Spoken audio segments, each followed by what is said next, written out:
Hello, we are live again. This is May to December, and I am back with the incredible, the wonderful Marks. Hello. Wrinkles. Such a big intro for someone who's only been here once. You know. Hello, everyone. Thank you Hello. for writing kind words last time. I reread the chat after it finished, and people said really sweet things, which I thought was really nice. So, well, it's lucky to see. We were very happy to see you. They said this is a breath of fresh air. We need more bald people on YouTube. It'll change over time. Yeah, there's enough bald people on YouTube, but I think YouTube can easily testify. They were like, we need more bald people because everybody knows if you're a man and you're into movies, you're either bald or you're going bald. Yeah, your hair out with the bad movies, you see. You're just whipping your hair out. I mean, always done to me. Oh. Exactly. So, before we get started on our subject today, how are you doing? I'm doing good. I've had a good week. I've been busy at work. I caught one of the new releases, which I think I'm hoping will be a future video for us. I'll talk to you about that. Yeah. I've had a good week, I think. I've had a strange week. I've had, setting the tone for our film, I've had these kids trotting around our cul-de-sac, smashing up cars. So, so it's been a bit confrontational there. And they've been time you're glad you haven't got a car? Yes, this is good. I don't have a car because if I did, it would be smashed by now because they've routinely got all of the neighbours. So the neighbours aren't very happy, but it's gone quiet the last few days. So it's Friday the 13th, guys. Let's see what happens. Mason's out there. Yep, indeed. Oh, I'm not on the comments, but I'm on the comments now. There we go. So it's Friday the 13th. We could not do a horror, right? Exactly. I didn't realise it was Friday the 13th until someone told me. How bad is that? Oh, that's the wonderful thing about work, isn't it? When you send emails and whatnot, you see the date. So, but I mean, the one thing that we talked about prior to this is that we definitely want to do a range of films because I know most of your channel is associated with horror. Last week we did a sci-fi. This week we're doing a horror because it's Friday the 13th. But we definitely want to open it out. I know some of the comments in the chats are really good comments, actually, like British films. Gino's obviously a fan of older cinema. So it'd be lovely. We will cover at some point, I'm sure, because we want to not just make a wide range. We also want to make it different genres, different decades. We want to make it where it's like maybe a drama, maybe a thriller, maybe sci-fi, horror, action, you name it. So you'll never know what's going to come on it. It's not going to be one of those things where we're just covering the same kind of genre every time. So I think that sounds quite exciting. Yeah, exactly. I'm looking forward to it because the one thing that we didn't talk about last week is that you and I in our personal chats just talk about what we've watched, and it's such a collective things. I end up watching things through work that usually aren't on my radar, and you're just somebody who, if you were a chef, you'd be cooking different meals for different continents every day, such as your interest in cinema and different genres, different sorts of. That's a great way of putting it, actually. I like that. That's a real good way of putting it. Today we're going to be talking about Abigail from 2024. Yeah, there's a few Abigails. I've seen a Russian Abigail before, but we're talking about the 2024 Abigail. Yes, I almost was going to prank at the beginning of this and go, no, it's the 2021.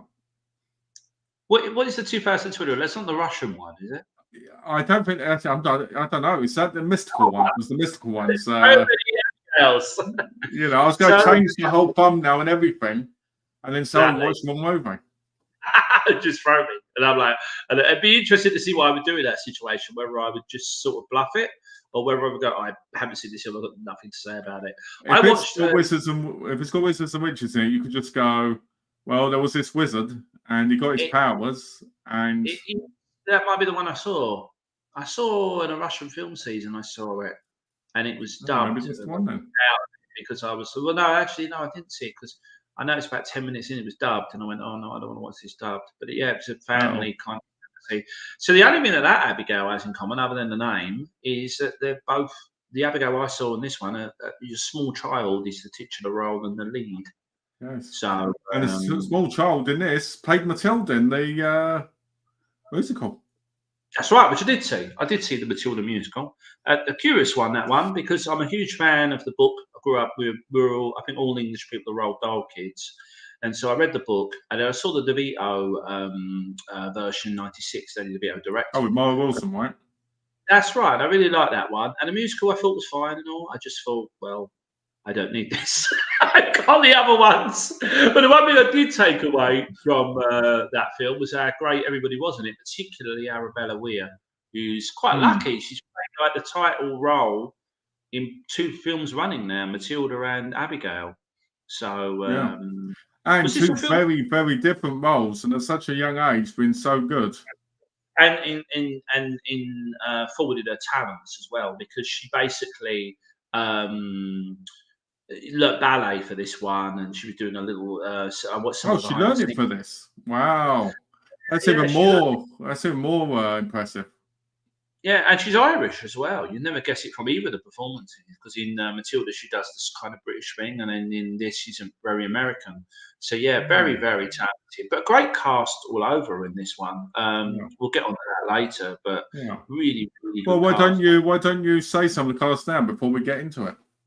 Well, it's a weird one actually, because we're both between us. We've got this down because I have seen a lot of the films that the other actors have done.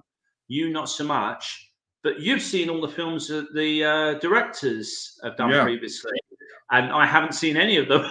This is my first film How from. Let could me you get not a have name. seen Ready or Not? I really did, but if you remember, I wanted to watch Ready or Not, and you were the one that went, "Ah, it's fine, no, but nothing special." So I Oh, was like, blame it "Oh, on yeah." me. But yeah, I did. I said it wasn't that great. So Yeah, they're right it's there. and I'm looking this up. It's Matt Bettinelli. Oh, I've already stumbled out the gate. Matt Bettinelli, Olpin, and Tyler Gillett, and they usually work. They sometimes work collectively with other people, and they're kind of known as Radio Silence as a group, aren't Okay, Radio Silence. they? Okay. Which of the films have you seen before that you liked? Did you? I mean, Okay, they did. well, I saw Devil's Joe, which I thought was okay at the time. I think it came out in what, the early 2010s when all those possession movies were coming out. Okay. So I remember watching that. I remember watching Ready or Not, which it isn't bad, but it isn't brilliant either. I feel like if you're somebody who watches a lot of movies, it doesn't feel like anything new, but it is fun. But I think it's more fun for someone who loves horror. Do you know what I mean? It blew up a lot, that film as well. It was a Yeah. big Fox like film. Samara Weaving in the lead, who I've seen in there. I saw in The Babysitter, which was a fun film. Yeah, and it was really built up. And Oh, I think basically, it was great. Yeah. you were the one that said, "Oh, it's okay, it's fine." And the Let's be screen, honest, Samantha Waving, really good yeah, actress. she's great. Yeah, and related to Hugo, she's like his niece or something. You know, Hugo Weaving of The Whoa. Matrix. Yeah, Hey, so you there know you what? go. When you look at them, you could actually see that side by side, I guess. She's But I got a bit wouldn't of have his look, especially the Red Skull bit. I would not have wanted to see Hugo Weaving do The Babysitter. I don't think he could have pulled that role off. No, I don't think they It was pulled it off either. very odd film. The other titles that they did were Scream 5 and 6. That's right. I couldn't remember. I'm not familiar with the latest entries in the Scream franchise. I've heard mixed things. I remember people really liked the last one, but the one before they didn't. And yet they did both, didn't they? Yeah, Just it's weird, directed. isn't it? I Yeah. liked number 5 more than number 6. Okay. The other way. And obviously, you know about the whole thing, didn't you? About number 7 got cancelled because the whole thing with the whole thing going on around the world at the minute, and they wanted to cut the actresses off because of these things. I'm not going to get into it because I'm sure people will go, I'm wrong or I'm right, or and it starts a debate that doesn't need to be talked about. I read a little bit about it, and yeah, it's not something we want to do. I mean, it's an interesting discussion that you can get someone demonized. Someone could get instantly demonized, for a flippant statement. It's a bit worrying because if someone said to me, "Have you said something wrong at some stage?" That We all have, haven't we? trouble now, then I would be like, yeah, of course I have, through ignorance or stupidity or just misjudging the moment.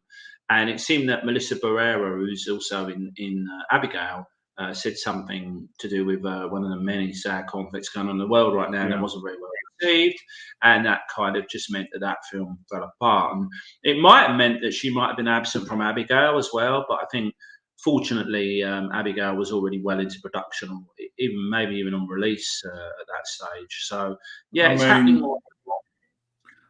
they're making a Scream 7, but not with that cast. They're bringing back Neve Campbell, and to be honest with you, I wish they wouldn't, not because she's a bad actress, but it's like bringing back Jamie Lee Curtis over and over and over again, after the plot point. I mean, it makes sense if it's like a reboot, different universe kind of thing, but like the other Halloweens technically were.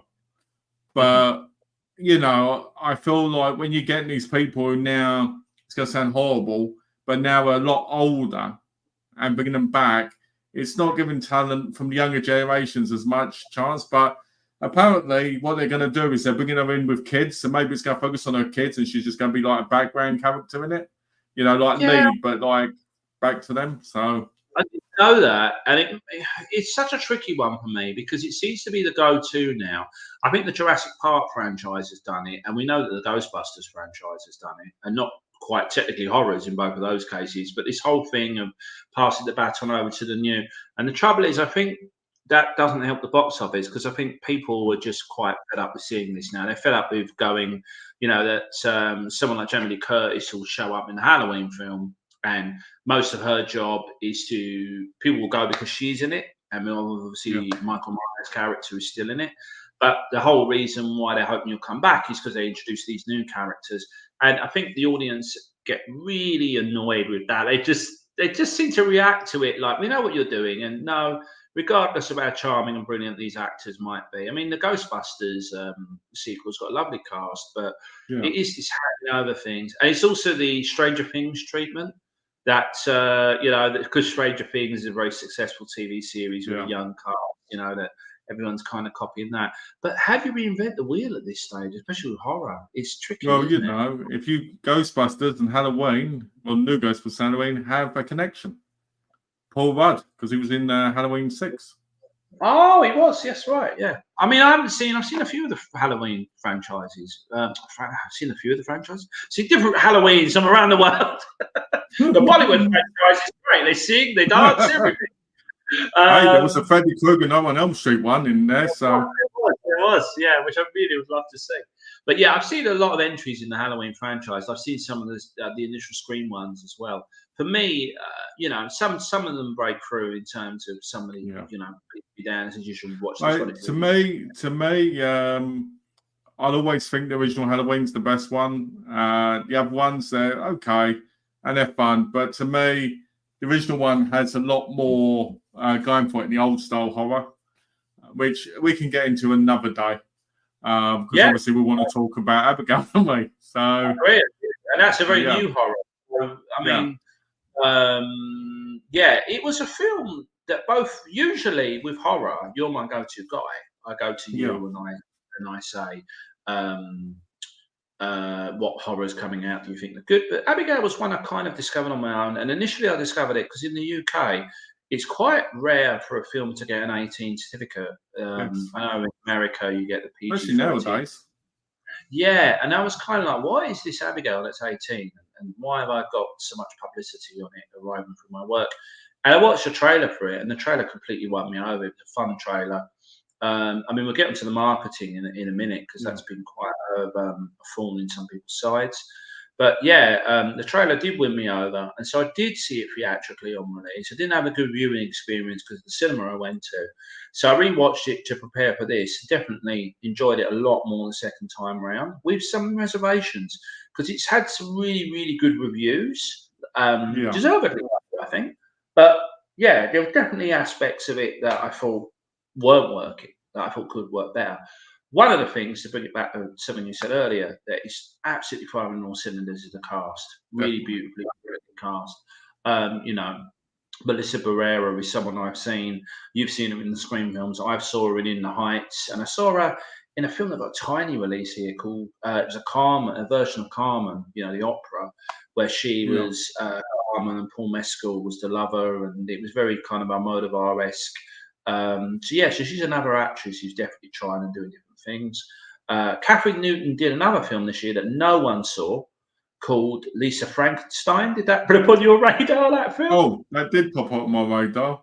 I haven't seen it yet, but if I'm correct, somebody told me about. I think it was Aaron who told me about it. I think, because sometimes we look at new releases and stuff on his channel. So I think, in case for one, the Aaron Pin channel, shout out there. Yeah, you did another video this week with Ben A as well, didn't you? You did Star Wars. Yeah, I did. Yeah, with Jason Benet, Benet's Bloody Bits. I'm really looking forward. What's that? I'm really looking forward to seeing that video because it's been a long time since I've seen that ones. Yeah, and so that did come on my radar, but I haven't had a chance to watch it yet. So I didn't know she was in it. Yeah, she looks completely different in it. I mean, we'll get into the characters in a minute. And then there's a lot of actors I'm not so familiar with. There's a cameo at the end from an actor who people would know from he did a very big sci-fi. I don't want to say too much. I mean, I'm sure you can Wikipedia it if you want to know. And then we've got the amazing Giancarlo Esposito. A lot of people remember from The Usual Suspects. He's got a small role as well. Because it starts out, it's an ensemble crime drama, this one, doesn't it, more than a horror? Yeah, it does. It's kind of an interesting film because it starts off like, it's a kidnapping. And at this point, you're going, it's a bit too easy, isn't it? They're getting in the thing. There's no one there. There's no guard dogs around. There's no cameras. It's like this mansion, but there's nobody there. It starts quite unusually in the fact, I didn't realise it, but now you bring it up, that if you're going to watch a kidnapping film, then and right front and centre, and as you can see from our thumbnail, Abigail is a supernatural creature, which we'll get into in a minute. And it seems to be that the tone of the film is definitely set you up for a heist movie. But as you said, because the heist is happening within the first 5 to 10 minutes, they've got their victim, who is Abigail. And they bundle her into the back of the car, and at this point they're diving in and out of traffic. So there's a gang of 6 people, and we don't know their names yet, and they're basically being told to kidnap this person. And within 10 minutes, they're kind of at their destination with her on towel. And so, we as an audience are going, oh, so this film isn't about the actual kidnapping. Because a good comparison, and one I did, was Reservoir Dogs. But Reservoir Dogs is about the heist. A lot of people are talking. Also, it's a lot of flashbacks as well. Exactly. You see a lot of it in flashback, and it kind of bounces back and forth and whatnot. And that's the real sort of difference with this, is that the heist is done in like 10 minutes. So if we're just watching this film without any of the publicity or the trailers, what's this film about, Yeah. But the thing that always gets me is at the beginning of this film is just how easy it is. Like nobody goes, well, that was easy. Yeah, and it's funny. The one line of dialogue that isn't in Abigail. They could have made a joke of going, oh, well, that went as well as expected, and then you could have had another character say too good. But we're not writers, Malcolm. We have to let these people do their job. Hey, the film was great, so we could be wrong, Exactly. I do love as well when they reach the destination and they meet Lambert, right? Yes. And he's like, oh, come in. And you're just looking at him and you're like, he's got this look to him like if you didn't know this was going to have a kind of horror twist to it, he has this look like a gangster kind of guy who's turned up to trick you into going somewhere, so you're about to get taken by all these other guys and maybe, tortured for information or something. I think that's the trick in casting Esposito, because he's played a lot of different characters. And like Breaking Bad. And yeah, exactly. Great actor. Very underrated, if you ask me. Putting him in it is kind of means that, we're wondering what's happening. And it is that classic, I mean, the house itself is very Rocky Horror-esque. So it's that kind of, come into my house. And straight away from the beginning, even though it's all gangster talk, you can tell by the house that we've been brought into that, this isn't just a standard. I mean, let's be honest, most heist and kidnapping movies we watch, they throw somebody in like an office complex, or there's a big kind of holiday garage or something. You know, Yeah. the minute the guys pull up to a Rocky Horror style house, you know, you're like, all right, this should be your alarm call, really. This doesn't look like, you know, somewhere where Hi, we just Alex. convinced. Oh, we got Alex. I also thought you said Rocky Horror-ish. I also thought of the Resident Evil game, the first one. How everybody's walking around the house in the first Resident Evil game back in the day, and how there is actually zombies and that in the house. And I said about how they connect and how they go around, and there's these different, you know, like cubby holes you can go through later on in the movie. And it made me think about that, especially when they get locked in, you know, because it takes so long before they decide, oh, you know what, I want to leave. There's a couple of things I want to get into about this film, and it you know, on second watch, I was a lot more forgiving. So the first thing is the first structure of the film. I don't, you know, no point in the publicity of any of the creative team of Abigail reference Reservoir Dogs or Tarantino. And to be fair, Reservoir Dogs itself is homaged by other films as well. So you know, but the dialogue is clearly trying to emulate this Tarantino-esque film. There's a character, you know, but first, before we get into that, we should get into the names. So as a throwaway, which is the biggest Reservoir Dogs hat drop in the whole film, they're complaining that they don't know each other's names and that they're saying how they're supposed to talk to each other. So straight away, Esposito's character Lambert flippantly goes, "Okay, well you're Sammy, you're Frank," you know, and anyone and you're Wrinkles. Exactly. Well, basically, he names one of the guys in it Rickles, named after Don Rickles. And it's a weird joke because anyone of a generation, and luckily I'm just on the cusp of that generation, would go, oh, it's the Rat Pack, right?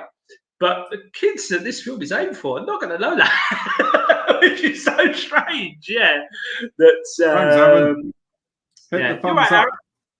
Welcome to the party. So it's a strange joke to have in there, and it goes to show that the script is aspiring a little higher than just being like a sort of, you know. But you know, that in itself, we think back to Buscemi's scene in Reservoir Dogs, where he goes, "Oh, I'm Mr. Pink," and he names them all colours. You know, it's very much a. Why am I called Mr. Pink? Because you're called Mr. Pink. That's why. Exactly, and you know, so he basically names them all after the Rat Pack. And the joke, homage by my name, is one of the characters in the film. I'm trying to remember who plays what, because there's a lot of different. There's 6 different people in this film. And it's the guy who plays Peter, named after Peter Lawford, who's quite a sort of big dumbbell, basically. He doesn't realise that Don Rickles, some of you might know Don Rickles from he voiced Mr. Potato Head in Toy Story. He's one of the actors in Casino as well. But yeah, Don Rickles, very famous actor, part of the Rat Pack. But he thinks his name is Wrinkles. So all the way through, he keeps calling the Rickles character Mr. Wrinkles, which is quite. And there's some great jokes from him, though. There's some great jokes in it. Like he goes, "She won't shoot me," and she collects the gun, and he goes, "Maybe I'm wrong. She will shoot me," and stuff like that. Great comedy character. And it's nice to see some French Canadian actors because we don't really see that many. You know, I'm thinking of. What's her name from Guardians of the Galaxy? She's a great actress. She plays. My names have gone. But yeah, anyway, it's good to see he's a French Canadian actor. But anyway, Marissa Barrera's character is Chris and Joey, and he basically starts telling everybody who she thinks they are based on her psychological profiling. So that in itself is. The guy says it first. Remember, the guy says it first, and she goes, "You can't be more wrong."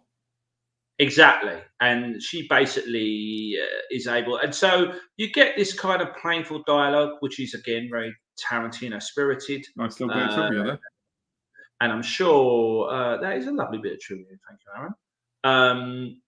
So she starts breaking down all the characters, and it's quite a good narrative device for us, the audience, because all these characters have got to keep secrets from each other. They've been assembled. They're like the Reservoir Dogs to do this. We don't know anything about them. But by her walking around and telling them who she thinks they are and their guilty reactions in response to that, we immediately know that she's pretty much on the money. And one of the actors... An interesting fact about this movie is everybody that dies that's named after the Rat Pack die in the same order, but the Rat Pack died in reality. I didn't know that. How did you find that out? I figured it out because I looked it up. Ah, that's interesting. That's how I they didn't got know the. That's how they got the names from in the the sections. Yeah. Okay. And meanwhile, Hmm. while this is going on, Abigail's bundled up in the bedroom, and the Melissa Barrera's Spoilers. character doesn't want to. Yeah, to be honest with you, that's the one thing we're not going to do. We're going to talk about the nuts and bolts of like the opening of the plot, because obviously the marketing is quite forefront. And we're going to Abigail's talk about some of the deaths, obviously, but it's because of yeah, the way of the deaths and stuff, and plot point kind of thing. exactly. But yeah, the way this is set up is we think this is a heist movie. And basically, what we see is very early on when Barrera's character has some conversations with Abigail. There's something off kilter about them. Abigail's quite a sort of timid and shy character at first, but then she says quite menacing and threatening things, which are quite unusual. And this unnerves Dan Stevens' Sorry about character. what's going to happen to you, Joey. Exactly. And this, unnerves Dan Stevens' character. I cannot believe it's the first time I mentioned Dan Stevens. I love Dan Stevens. I've certainly seen him in a handful of films. And one of them was that not very good Beauty and the Beast remake. But I saw him You in saw him in The German. Guest. I didn't see The Guest. Everyone loves The Guest, don't they? I'm I probably going to don't lose. like The Guest. The best bit in The Guest is the diner scene where he shoots the woman. That's the best part. Other than that, I just don't like that film. Oh, interesting. I've seen him do so many different types of movie. He's very chameleon-like. That whenever you see him do different things, like I wouldn't have picked him out in Beauty and the Beast. Wouldn't have picked him out in Eurovision, the Story of Fire Saga. Anyone remember that? That was the Will Ferrell Oh yeah, Eurovision comedy which dropped on Rachel Netflix. McAdams, right? Exactly. It's so much fun, that film. And Dan Stevens is great in it. He plays like this ridiculously full of himself pop star, and he plays it very broad. But the weirdest film I've seen Dan Stevens in, I saw him in a German romantic comedy where he played a sex robot. It just goes to show that you can't, like, there's certain actors that you go, oh, if I go and watch them in a movie, I know pretty much the sort of movie I'm going to get. Dan Stevens is not that guy. And yeah, Dan Stevens for James Bond. I'm 100% behind you, Aaron. He's great, and he's lovely in interviews as well. He's a very quiet guy, and he's really. He's definitely an underrated actor, but can really nail parts perfectly. He feels like those actors you used to see back in the 80s and 90s that were always like in the background group of characters, and they'd be up the front, but they'd never seem to completely be top billing when they should have been. Yeah. Well, I that's exactly my opinion of him. I'd like to see a Dan Stevens-led film. I would like to see Dan Stevens do something like James Bond, because I think he can, and it's very evident from his interviews and things. I'd like to see him do Some Like It Hot, the remake. Okay. We'll do a remake at some point, won't they? Because that's such a great film. The original film. It's such a great film. And I think it's one of those films that can really test your acting abilities because, of obviously the subject matter involved. And I think that it takes a brilliant actor to be able to do that. I think he'll do that. Like Wesley Snipes, Patrick Swayze did in, what was that film? Wesley Snipes in which one? That film. Oh, what was that film called? Was it Joe Leguizamo as well? Patrick Swayze, Wesley Snipes. Oh, Wong Fu. Thanks for everything, That's Julie. it, yeah. Longest title I think we're going to mention today, Malcolm. But it makes, I think, work best for films that didn't go well. You have nowhere to go but up. And I think remakes, we've talked about this before, remakes are very good for films that were possibly great films. I mean, Stanley Kubrick's Alita is a great film, but it's definitely restricted by the time it was made. That's why Adrian Lin had a crack at it later with like mixed success. But yeah, so I think if you want to remake something, that would have had limitations when it was originally made and opened it out, then that's what they do with Star Wars twice. Exactly, which I guess leads neatly in CGI and effects in this film, because moving the plot along, we spent so long on the plot of Mad Max last time. We still didn't get to the end because it was so vast. But yeah, what becomes evident as the film plays out is that there is something going on in that house, and it centres around Abigail, who is not what she seems. Abigail is a tiny child. We didn't mention before, but she's supposed to be like 12 or 13 years old. And it's very clear that these groups of ruffians that have gathered together to kind of keep this child in check and wait for the kidnapping ransom to come in and then, walk away.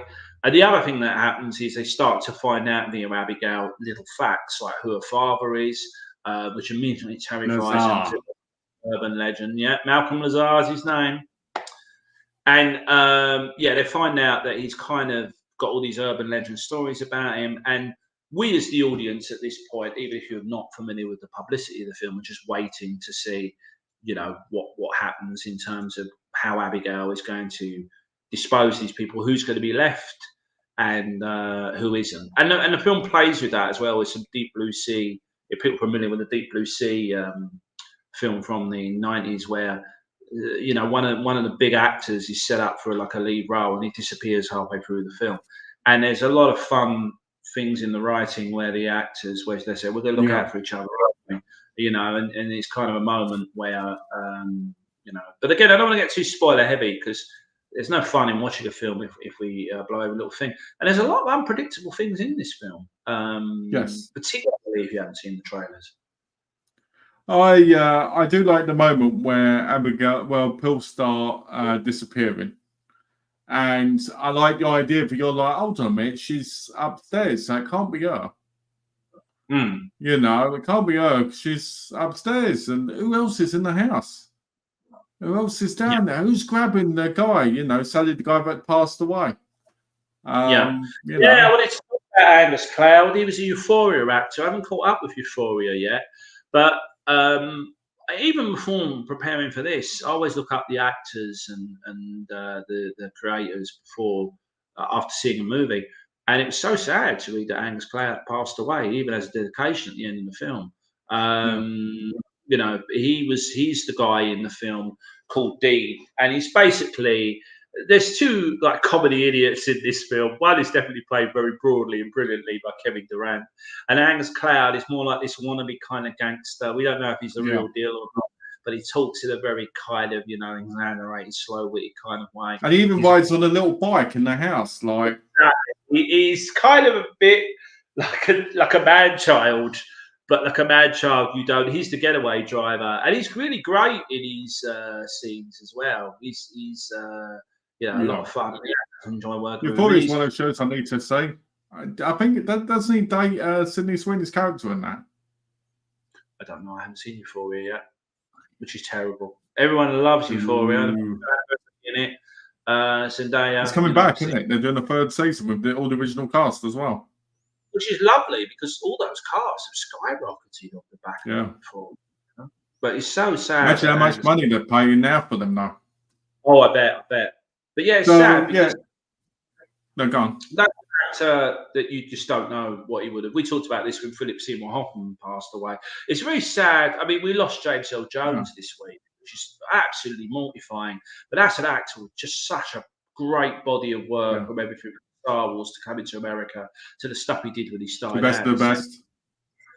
Well, was he best of the best? I didn't know that. It was the guy who gets him on the training team.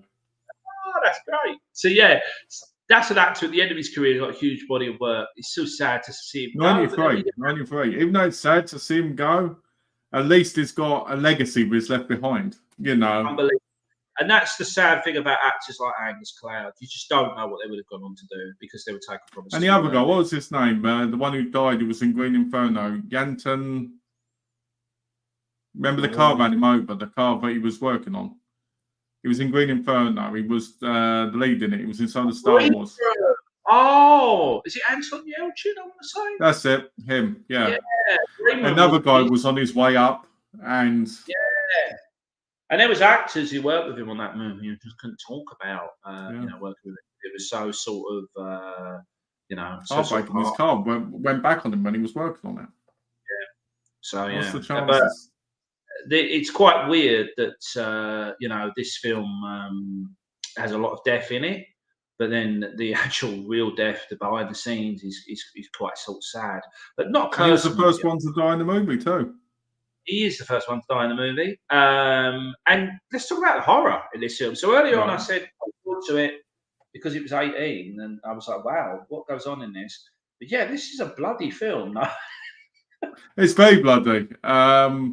Like I don't know where to even start. I mean, you get a pull cue through the leg, which then gets pulled out, which is awful looking. You've got stabs on the Very, yeah, chest, blood spurting. You've got massive blood pack explosions everywhere. yeah. When people It turns die, into a yeah, real nightmare. they explode, they don't sort of. And it's funny. I watched some extras to prepare for this, and the actors said the Lost Boys was a big influence. And if you remember in the Lost Boys, the bigger the vampire you kill in the Lost Boys, the more they explode. And the Yeah. rule is definitely also true. The creatures in Abigail as well. And the humans as well, because we get to watch Abigail kind of pick them off. And that was one of the things that drew me to it. But the other thing I thought watching it was very weird back in the days, and the horror fans amongst you will know this, that what films were cut for. And, Oh there was yeah. a lot of detail in terms of dwelling on detail and injury that definitely would have caused it censorship problems about 20 years Oh yeah. ago. And here we are in a cinema watching it now. This one would have definitely been censored. It probably would have had like 4 or 5 minutes cut from it. Yeah, it would have had definitely some of the bloody details cut because these are gangsters and villains as well. They deal with each other quite violently, and they flip personalities as well to do with the events of the film, and then they become even more violent than they were before. So yeah, it's very. I mean, I do How want to say it's going. about how about how Abigail can apparently have a heartbeat when they drug her? Yet in most law of vampires, they don't have heartbeats. Yeah, you told me that one, and I was like, I didn't know that. That's true. They didn't. They gloss over it. They kind of make a joke of when Abigail's revealed to be a vampire. That they basically start referencing very well-known Yes. sort of Oh, vampire like things. garlic, the crosses. Yeah, and So Duran character Peter is dismissive of it to the point that Dan Stevens' character Frank has to shout at him, "We're actually in this. We're actually doing it. You need to take it seriously." yeah, Words to that effect. So yeah, they kind of definitely go a bit meta with it. yeah. Because the other thing with this film, which I want to get into shortly as well, is it is a horror comedy. No, do you feel that? Yes, it's definitely a comedy. Yeah, and the Like when one thing she goes and gets the garlic and she comes back with the onions, he goes, "That's onions, not garlic," and stuff right, like. yeah. It's comedy. It's definitely a comedy. It's good as well because these actors, it's a real poker face comedy as well for the most part. A lot of the comedy has to come from the actors or the characters being written that they're genuinely scared And I in the think you have to situation. actually be into the movie to get the comedy and actually know some of the lore behind maybe horror and some vampire stuff to actually get, oh, why are they wanting garlic? Why can't they use onions when it looks the same as garlic? If you're not used to it, I mean. Well, the thing is, a So I lot of the think, people. I was just going to say, a lot of the people who have seen this film on release, that it might be one of their first big vampire films. Because there's all this yeah. stuff like the Vampire Diaries. It's interesting when they asked Alicia Weir, who plays Abigail, what her favourite vampire stuff was. She could only name the Vampire Diaries because she's a kid and that's all she's seen. So Well, she's too young to see all the other stuff. exactly. But my goddaughter, she really hasn't seen many vampire films. This might be her first one. So it's important that that the audience kind of. Everybody knows if you want to see the best vampire movie, it's My Grandpa the Vampire. I haven't seen it. What's that? Seven released it recently. It's got the Munster dad in it. Oh, Fred Gwynn. Yeah. Oh wow, I didn't even know about I that haven't movie. seen it. I've only got the disc. I haven't seen it yet, but I got it in my recent thing. That's But no, I mean, let's be honest. The movie, as what I like as well, is they have lore for her in the movie. When the guy's he's looking around. The house actually has lore to it, but actually forewarns a lot of stuff. If you're looking at it, whether it's in the background or I think it's like, huh? I can't believe I missed the most obvious thing of all. So we're introduced to Abigail at the very beginning of the film, pirouetting and doing ballet to Swan Lake. And anyone who's seen the film Black Swan will know Swan Lake is all about a transformation, basically from a white swan into a black swan. And the Aronofsky film obviously says that the Black Swan is, I don't know my ballet, but a Black Swan character is something that's more sinister and more, in control. So that's our first clue that when we see Abigail pirouetting around to this very beautiful, very well-known piece of classical music, that she's probably not what she seems. She's a what we Also, look at it's the a white. night. It's again. Also, which is it's a night, and she's on her own. Yeah, true, yeah. So yeah, that's also a clue as to how the characters are able to get her so easy. As the film plays out, we learn that there's a great bigger sort of plan going on. Well, what about the bit? What about the bit where the girl falls into the pit and it's like 500 dead bodies in there, but all rotted, and she's got all this gunge all over her, and you're like, okay, so that means if she's been alive, let's say for centuries, that means this has happened over and over and over again to all the people that have upset Lazar, right? Yeah. And he's gone, okay, I'm going to let them all be hunted, because that's the whole point of the movie, right? But they've been on his bad side, so he hired them all to do the thing so that she could, maybe hunt them. Yeah, that's part of the reveal, that basically we learn that Abigail's father is not just a crime lord, but also a mythical creature. I think we would say vampire at this stage. And that this is all the big setup. That Abigail really enjoys, playing with her prey, so to speak. And it's wrong, it's Black Water Vampire. But yeah, go on. Okay, yeah. And that basically that they're all there because they've done wrong to Lazar, and that their ultimate punishment is not death. Death would be merciful. Their ultimate punishment is being toyed with Abigail. She's a big cat, now like little mice. Yeah. She's just going to be batting around until she's bored with them. I think some of my favourite scenes for when she's toying with them is when she's doing the ballet dancing and all this towards them when she's running after them and stuff. So glad you brought that up, because it's something I've been itching about. When I first saw this film, I saw it with my partner, and she wasn't very enamored with the film at all. And I said I liked it. I said, but I felt like it felt like a first draft film and not a finalised film. And when I rewatched it, I enjoyed it so much more. But the comedy for me wasn't landing quite as hard as it should. And I couldn't work out why, because the actors are completely on mark. And then suddenly, halfway through the film, when the Swan Lake sequences comes, when Abigail puts Swan Lake on a broken down record, and we watch her basically dispatching with different members of the team to this music, I nailed it. I said, it's the score. The score for this film, in my view, is completely wrong. And I'm sorry, Brian Tyler, because you're a really good composer. And if you want to watch a dramatic and exciting film, that's definitely the film that this scores to. But some of the more playful moments in the film, particularly when Swan Lake isn't playing, don't really work musically, because this is very atypical horror score running alongside it, which is heightening the drama, the danger and the threat, but it's not really, there's nothing whimsical in there. And one of the films I saw which floats that line quite well is Drag Me to Hell, the Sam Raimi film. I think I don't know if it was Elman who did that score. Yeah, I wasn't a huge fan of that film, but it's very clear from listening to the score of that film that you go, oh, okay, this is supposed to be a bit whimsical and a bit silly, And whilst you didn't want an on-the-nose Danny Elfman score, because I love Danny Elfman, but his scores can definitely mean more into something. This score really kind of marches and drums along like we're watching a typical horror film with no comedy.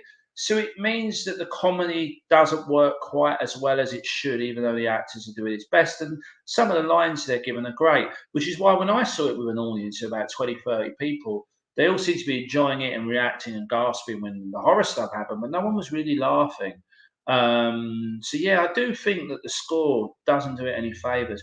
And there's this god-awful rap song playing over the credits, which apparently they commissioned. One of the characters at this point could be villain, could be victim. I'm not going to let you know which.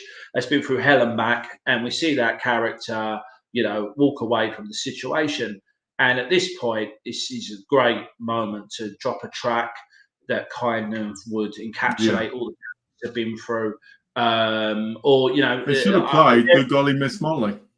should have. It would have been better than the song they did play, because I know that there's a Australian crocodile film that's title escapes me that ends with like the Peter Pan "Never Smile with a Crocodile," and that's quite on the nose, but at least it kind of leaves you allowed, it leaves the auditorium smiling. So maybe you want something on the nose of that. Maybe you could just have like, you know, it's going to be a great day, or some sort of pop song along those lines. Well, they could play Nina Simone's "It's a New Day." Well, exactly, but they play this really drony, awful rap song. Just really That's the modern generation. They want rap songs at the end. Apparently, I was quite shocked because I thought, well, this is a Universal. Universal forced this song that they want to push it into the film. But no, apparently the directors commissioned it. So for everything the directors get right in terms of tone and structure of lines and actors, They get I the do music feel wrong. you fell about it on music, but it's worth saying none of the other reviews have picked up on that. They all seem to, you know, get the comedy just fine.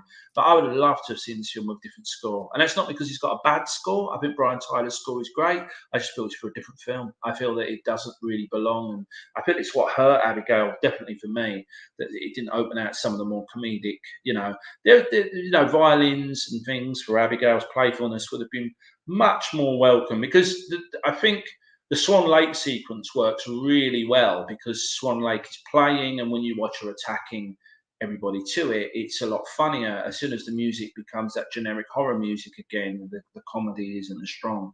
But I want you to talk about the deaths, Malcolm, because you're the horror expert. What did you think You of the want me to deaths? talk about the deaths? Okay. I enjoyed the really brutal death, as far as I'm concerned. I don't want to spoil it, but the one where Abigail basically uses them like a puppet. I think that's one of the best moments in the film, because again that goes with vampire lore pretty good. The whole being able to, you know, control and possess through your sire. At the end with that as well, because one of the characters, you know, harks back to it, but things don't go the way they think. I felt bad for the other thing I noticed in this movie was all the actual tough military supposed people all didn't last very long in any of the moments where that happened. Or you know, or they turned into absolute cowards and would run, or they're absolutely lost. Which I thought was great, because when you watch most horror movies, when somebody's like, "Oh, I've got military," and they're like, "Oh, give me a gun, give me this, I'll destroy her," and all this, or whatever. And I do think Dan Stevens' character, because obviously he's got a prominent role in this film, and there's multiple turns in the film where things happen involving his character, I feel like he's the right person for all of those parts. Yeah, I agree. Because it's like he goes from this moment of being just this calm, calculated, meticulous kind of guy to being like like absolutely free to do what he wants to do.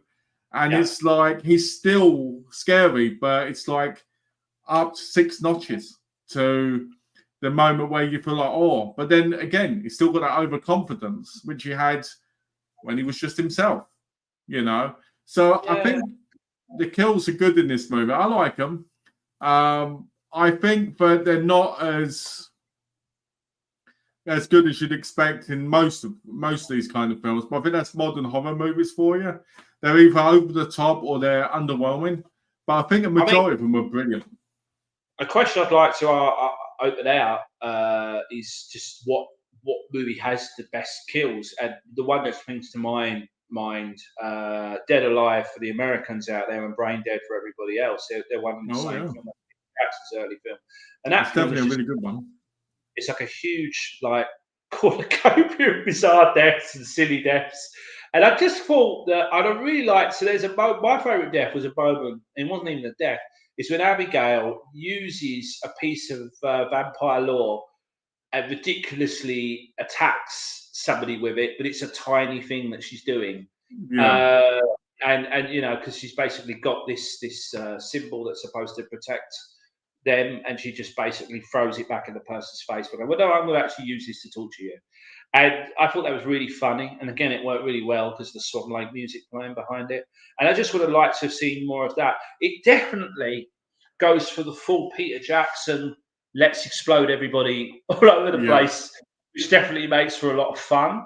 And also, there's a lot of, staggering violence. You mentioned earlier that a character gets impaled on a poker and has to pull herself off it, and so it's quite violent as well. But it definitely, apparently they use liters and liters of blood in this. I read in the press, and it shows up on the screen. But yeah, are we at a stage now where in horrors you can only do so much creatively with deaths? I mean, in 1992, Peter Jackson got his hero, and he basically fired him up with a lawnmower, and he charged a crowd full of zombies. That's kind of a mic drop, isn't it? Where'd you go after that? There isn't really many horrors these days. I think that's why so many people love the horror movies of yesterday, kind of over now, because it's for the most part, a lot of it is CGI'd now, and a lot of it feels too extreme. Like I went and saw Evil Dead Rises. I saw it with Alex actually in the cinema, and I felt like a lot of that was just complete out nonsense. I just didn't, except for the beginning. The beginning part was great, but I feel like these films rely on too much blood now. Like the blood has to be there, like extreme, or there isn't any real scare or death. Like some of the scariest deaths don't even have to have blood in them. Yeah, I mean that's true. It's funny, and it leans into something I wanted to talk about as well, the marketing of the film, that there is a prevailing sense of dread in the film. Just before I came on, just to prepare for this, I read an article which was basically from Colander, and it said that why Abigail's marketing team got it completely wrong. And I thought, oh, this is interesting. And it basically said that the way the whole film is structured, which is interesting because those of you in this conversation, you would have been, or watching this video, you would have had some of it spoiled for you immediately by the marketing or by this very conversation. But it seemed that Universal made a conscious decision up front to show that Abigail was a vampire in all of the promotion for the film, which is weird because you walked out the screening. So I see. Yeah, this is art. Why? Malcolm did not care for the Evil Dead. He did not stay for the Evil Dead, basically. It was all dead to me.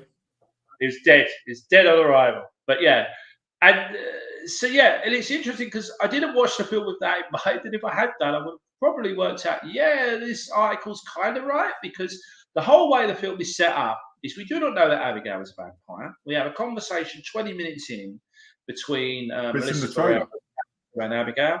Yeah, exactly. And the whole point of the film is that the point she's revealed to be this vampire.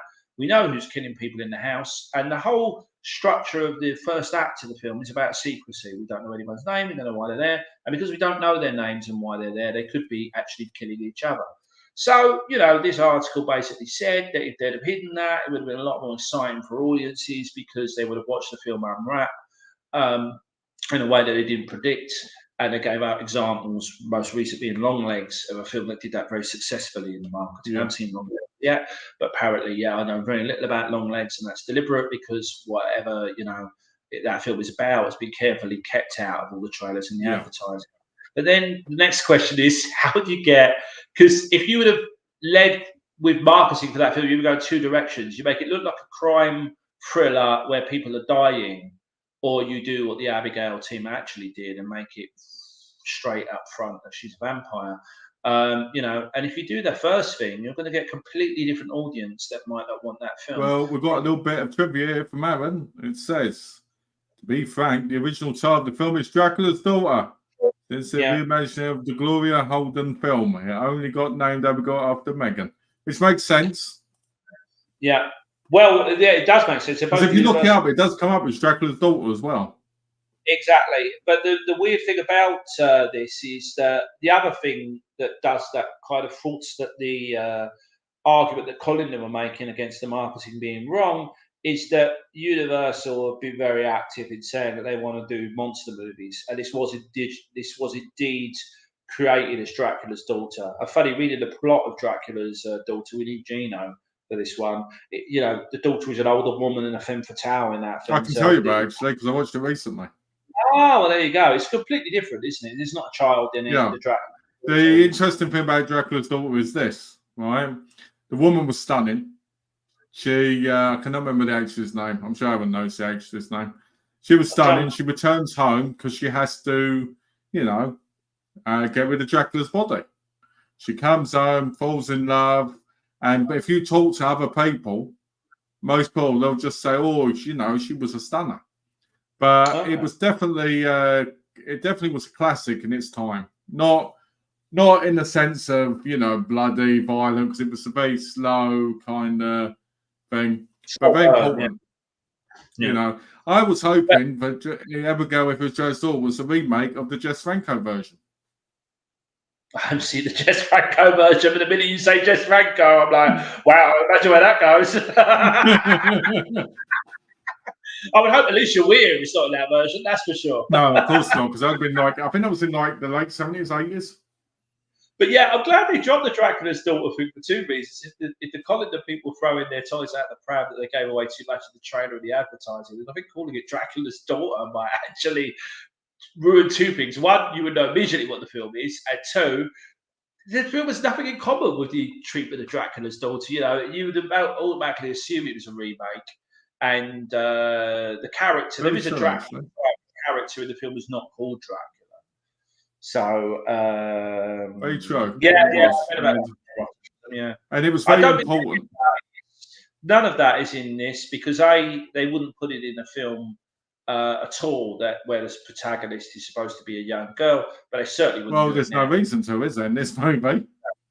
Yeah, but no. So it was a universal. She flies.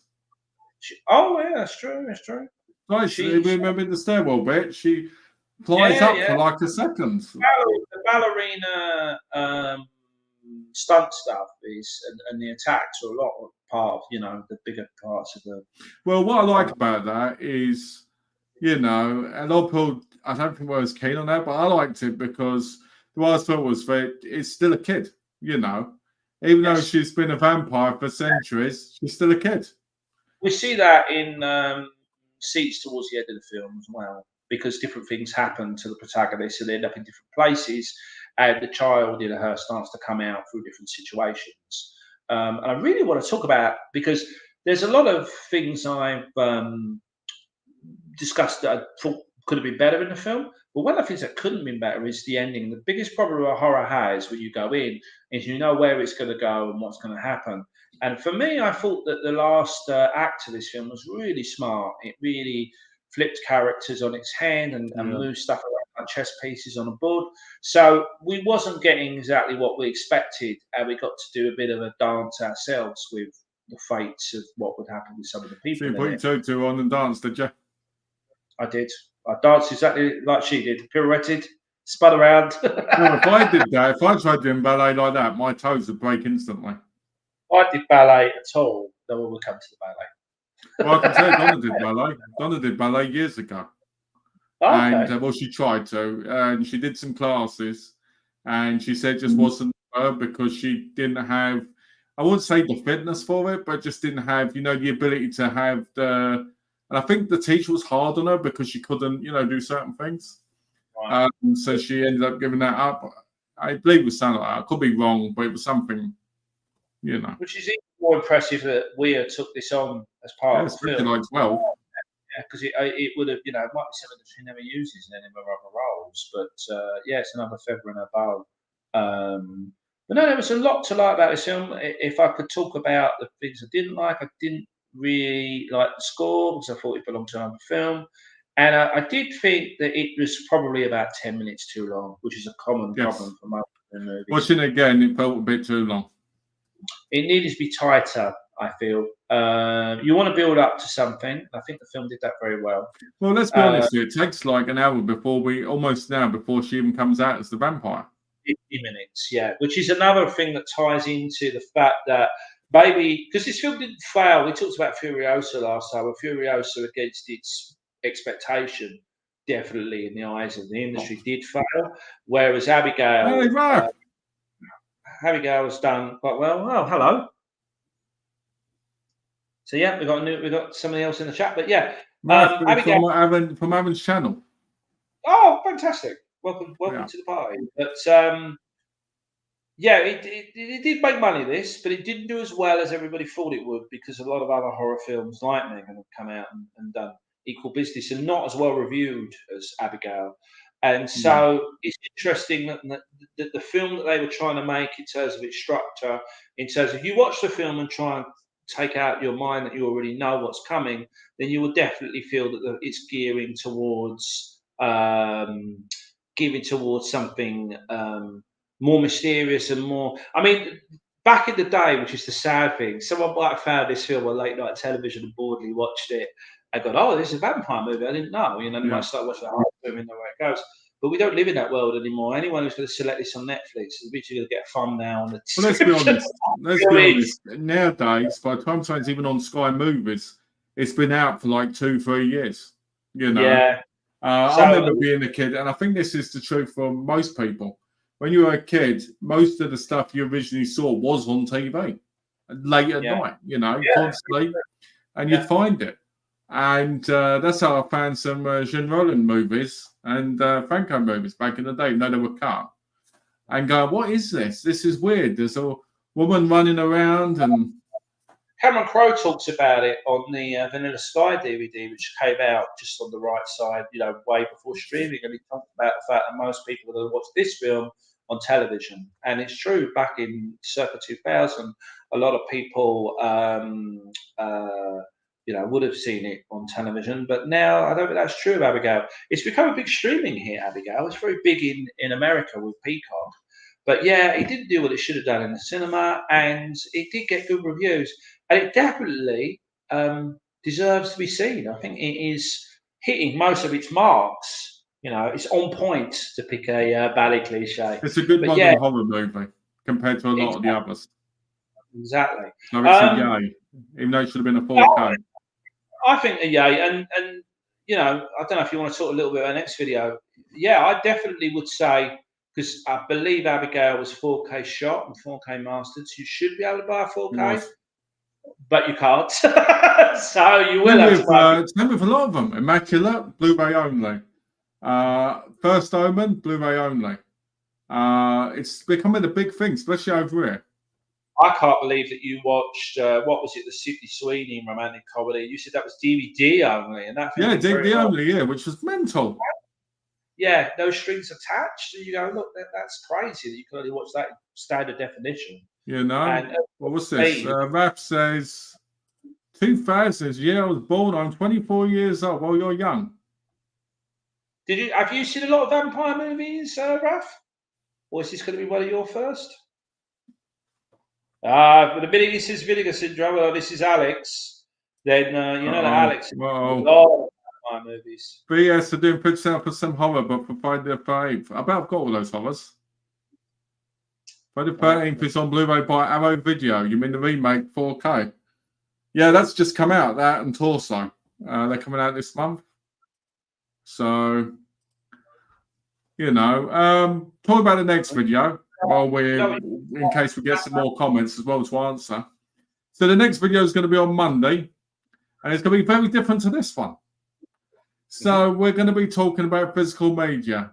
Don't worry, we're not going to be saying, is this the end of physical media?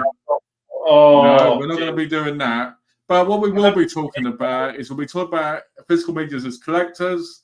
We'll be talking about, I would say, about things like prices, how things have changed, what our views are going forward, and some other things. You know, is physical media here to stay? Of course it is, in some concepts at least, you know. So don't worry about fear-mongering on that, because I don't believe in that. But what I do believe in is that there is good discussion there that we can have. Happy Friday the 13th, Aaron? Prices are pretty average, actually. So that Close Range 986 is going to be on Blu-ray by Arrow Video in November 2024. That's a brilliant movie. Yeah, I know it. Sean Penn, isn't it? It's supposed to be really Sean Penn and Christopher Walken. But yeah, Christopher Walken as well. But yeah, it ties in with the question Alex was asking: Blu-ray, yay or nay? Why aren't we saying 4K, yay or nay, for Abigail. Yeah, exactly. On Monday. I And we don't both. get it, I mean, there's all these films coming out on 4K, right? Like Bad Boys and that. And to be honest with you, I watched Bad Boys, the new one. I enjoyed it for what it was, but it's great. It's going to look great in 4K because of all the different coloured lights and stuff. It's not a brilliant film, but it's fun. If you're up for nothing. What's this? For me, and we'll take it on money. Yeah, Terrifier 2 nearly ended. Yeah, get lost. I'm not buying that. Laugh at that. Terrifier 2 nearly ended Malk and Aaron as a duo. That's not true. Actually, it was. I got a bit heated. It got a bit heated because I said I didn't see the point in paying $49.99 for a VHS in today's market, just because I think it's a gimmick, the whole thing of it. But anyway, we'll get into that because they'll start a whole argument with me yelling at the comments. That'd be one as well. I think one of the things I also want to talk about when we do the video on Mondays, I also want to talk about how I feel like we're getting to a point now where we need to be careful on what we're picking up because of what's coming out shortly after. Oh, good God, yes. And also the fact that, double dipping, they call it, don't they? And yes. I have become increasingly frustrated with this. I'd be very surprised if anyone in the chat hasn't as well. And again, it's something we can tackle on Monday. But yeah, it happened to me. It happened to me 4 times this year from having subscriptions to Radiance and Vinegar Syndrome. Oh, wow. I wouldn't have even thought about that. Companies. So you think there'd be different things, wouldn't you? I'm looking forward to it. And it's a shame because, to give you a hint of where I stand on it, I would happily have a disc of Abigail in my collection, as I would Poor Things, which was my favourite film of last year. I don't, because those films are 4K films, and I cannot buy you're Blu-ray, because you're a 4K snob. Not even a 4K. That's what I've been called when I've said it. When I've said it in chats, people have gone snob. Because I'd say if you're a 4K snob, if you're like, I'm not buying the Red Dwarf TV series till it comes out in 4K, they'll go, well, I've got a few holes in your argument there. If you're going, I'm not buying Deadpool, Wolverine, or whatever it's called, because it's not out in 4K. That's fine. It's a 4K shot film. Why would you buy a lesser format than something that's lesser than the streaming platform? Which gets into the whole conspiracy theory of why this is. But again, I want to say this for next week. Others will be repeating. We've got some comments here. Okay. Bled 996 Lawrence Fishburne and Stephen Baldwin should be on Blu-ray mainland Great Britain. And also mainland Australia. It would be an excellent thing for the DVD and Blu-ray collectors. I agree. You've seen that film? Yeah, no, I haven't. No. Making it sound like I haven't seen it. Dawn of the Dead 2004 film remake, directed by Zack Snyder, should be on Blu-ray in the United Kingdom. Blu-ray. It's weird because it's been on Blu-ray in America for years. Yeah, very well received. I think the problem with that particular film is that's an entertainment in video release. And entertainment in video used to have their coffers in the New Line. Well, Shout Factory recently released the 4K or announced one. So, I wouldn't be surprised if something like Treasured Films gets it. Fantastic opening title sequence on that Dawn of the Dead remake. Definitely. I actually think that's better than the original. I like the original Dawn of the Dead as well, but really love the opening with the cast song and the quick cutting. Really good idea. So yeah. Double dip is why I don't subscribe.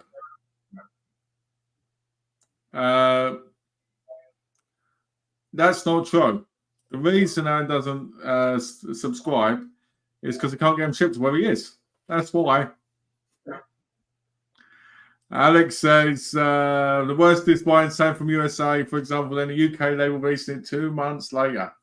That's true. Look what happened with you with Trainspotting. Yeah. But also you end up in a really weird situation now where there's a Criterion edition of Doing the Right Thing. So you would go, oh, that's the one I buy. You go, no, because it's not 4K. You want the 4K, then you buy the Universal. And it's like, oh, all the extras, they're on the Criterion. So it's crazy. Criterion are usually the benchmark for, you can't get better than Criterion. But now 4K have come along, it's confused the matter so much that I bought the complete Red Dwarf and then it wasn't complete. Yeah, because they made more. They're still making more. They're still doing that, aren't they? For those No, but they're the same quality. No, I do it Red Wolf, but it's the same problem we have with a lot of stuff with people doing things again. The actors are older now and the energy is different. I don't want to say bad or wrong, it's just different. Different times as well, isn't it? Yeah, different times. Let's see. Alex says, didn't they show Dawn dead and 40-year-old virgin at his workplace? They did. That's exactly what I thought. I mentioned it. I did think the scene where they're playing it and they're basically reacting to it. Robert Malco's character is basically trying to have a conversation, but he's too busy watching Dawn of the Dead and reacting to the kills. Aaron says, I have family in Canada for that. Yeah, but you can't grab it straight away, can you? I couldn't imagine having a subscription and getting it all shipped to somewhere else and not having it the moment thing. Imagine trying to get all those titles back home with you. It's very long, yeah. But saying that, Aaron did do that. He went over to Canada, bought a PlayStation 5, bought 50 omnibuses, 600 movies, and carried them all on his back home. He looked like a journeyman. You know those guys that you see going over the mountains with the stick? Which is upsetting for the people who got him on the way. That's injuries. They said, what have you done? You're upset. I've got the Criterion admission of Citizen Kane, which is exactly what they wanted. Well, what's this? Alex says, the amount of Criterion fanboys that had egg on their face when Criterion announced their first 4Ks. So many people said 4K was dead, etc. Then, boom, they entered the 4K market. And very well. And they've done a variety of 4K titles as well. They're not even, going the predictable route. There's a lot of unusual 4Ks in there as well. So, it's something that I think, again, I don't want to repeat myself because I'll bring it up on Monday, but, you can't have a streaming version of Uncut Gems in 4K and not a disc. No one's going to want to buy the Blu-ray disc if they can stream it in 4K, That's true. It is a problem. We said it. Aaron says, let's get rid of that. Aaron says, LOL, I wish. Also, PS5 controllers. In case you don't know, Aaron has a very strong love for PlayStation 5 controllers to the point that, he breaks them quite regularly. Love? As in, he gets out of the games, I take it. No, not the games, the controller. That's what it's all about for him. Let's have a look. People were concerned that 4K was going to be the modern Laserdisc. That's true, they were. Well, I'll be honest with you. I mean, I never had the Laserdisc, but you did. You were a big person. Still got that collection, yeah. There's still beautiful artwork on them, but much lower quality than the DVD. I'd say definitely the American DVD. PAL DVD. Would you say they're lower quality than? Would you say the same quality of a VCD or better? Oh no, they're better than a VCD. VCD has too much compression to deal with. Because VCD to me is like really worn down VHS. VCD, and again, we'll talk about it on Monday, but VCD exists because of a certain part of the world. VCD has different strengths to Laserdisc. The colours can be better on a VCD, but the compression really isn't. The compression is really awful. You just look at the pixel vision. But yeah. And you've got a CD collection, Aaron. Wow. I've always interested in CDs. I've got so many videos online about CDs and the weird Max Headroom type stuttering that's caused by them. Did I tell Mark about Comrades and the BFI? I did. Because I said, didn't you? I said we were going there. You said you might actually be there. I did. I do a lot of work, around. So, Alex, you might actually get to meet Mark. Bring your copy of Adulthood and he'll sign it for you. because the lead in adulthood, you don't want to sign it anymore.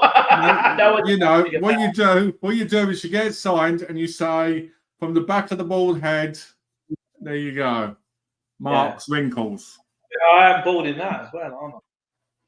What's That's this? how it started. Raf says fingerprints and 206 Canada supernatural horror drama is only on Blu-ray in the USA, but not in other nations around Europe, including mainland Great Britain and mainland Australia. Can you tell us why that is, Mark? I don't know fingerprints for a start, which is, you know, you're familiar with fingerprints. I only think about when I think of fingerprints, I think of footprints, the jelly. Oh, okay. But that's obviously not the film. That's a different film, Fingerprints. It seems to be, to pick up on what Raf is saying, is that they're definitely more coming of age, smaller coming of age films. There's Little Darlings has just been released in the US under a boutique. Yeah, that was awful what happened with that. Did you hear about that? I did not, no. But they had to take the faces off, didn't they? They had to take faces off the cover. Oh, how comes? Because it is a double-sided cover. I know, so I own that. Apparently, it's something to do, I think, either with a copyright issue or issue with permissions. They had to take it off. When they make figures and dolls of actors, then they do have to pay the actors who they're depicting a likeness issue. So it could be that who were the releasing company? That was one of the Vinegar Syndrome offspins, wasn't it? Oh yeah, it was BS. Oh, cinematographer or whatever it is, Cinematech. Whoever it is, or whatever. I don't know. With the two leads in it, that the two leads didn't pass on, and the two leads went, "Yeah, you've got to give us money for that," and that's probably why the packaging had to. Well, I've got strong knowledge that says the Vinegar Syndrome are going to start BS gaming, where they would start releasing games. Okay, which is what they're going to release their own games based off of the films, or maybe just games are not being released, other than digitally. Okay. That happened to Screen Factory's release of Texas. Oh, here we go, bringing up great memories of my mum. That happened to Screen Factory's release of Texas Chainsaw Massacre: The Next Generation. My mum was in that. Was she? Yeah, at the end. You remember where you've seen that film, right? Is that the one where she's making tea for him or something at the end of it? Yeah, no, where he's running with the chainsaw and the Leatherface has got the black dress on and the long hair. It looks just like my mum. I have seen it. Did you tell your mum this? Yeah. So mum, they put I have to get the picture up. I've got the picture up while we're here. Anyone here, what Malcolm's mum looks like, God rest her soul, you've got to get an inclination. No, I only remember watching. I've seen the original, obviously, the Toby Hooper original, and I've seen bits of the others. I remember running one with, is it Alessandra Daddario in it? Oh yeah, that's Ray Day. She's looking down, shaking her head at that. I think that's very true, Alex. And it was a 3D release. You're right. Look, if you just on the cover alone. Look, on the cover alone. There we go. It looks just like my mum. I even told her, she agreed. Nobody in the chat's ever agreed with me. They always go, I don't think so. I'm like, yes, it does. Has anyone in the chat seen Abigail, to bring it back on point? And I've just wondered if anyone had any views on it. Or is anyone wanting to see Abigail? Or yes. Does anybody want to see it? Does anyone want to see a sequel? Well, that's the other thing is, because we started the chat by saying Melissa Barrera's burnt bridges with comments on politics online, and she's cheated herself out of the Scream films. But the other thing is this film didn't perform internationally as well as it could have done. So the general consensus with Universal is we don't really want to pay for another one. And the other problem is, because again, it's the same problem Beetlejuice recently faced. Because she's a mythical creature, she can't age. So what's going to happen if Alicia Weir gets older? That's going to basically... but if you've watched a lot of TV shows that lasted 50 years, like, let's say, Dark Shadows, for instance, as one, they always age. What's this one? Well, Rap. There's I only know the difference between US and UK physical media labels is take longer in the UK DVD and Blu-ray companies. This case the films in the Blu-ray disc versions. Do you agree?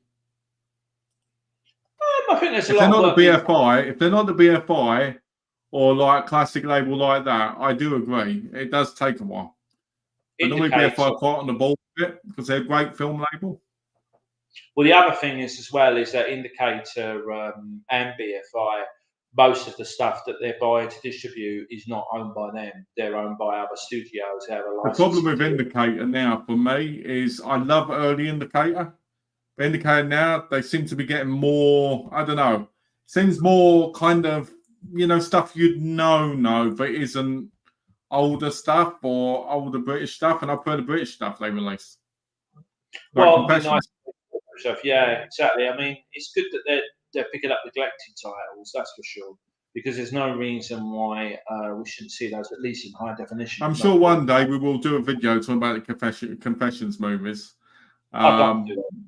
Because I know you're a massive, massive fan, aren't you?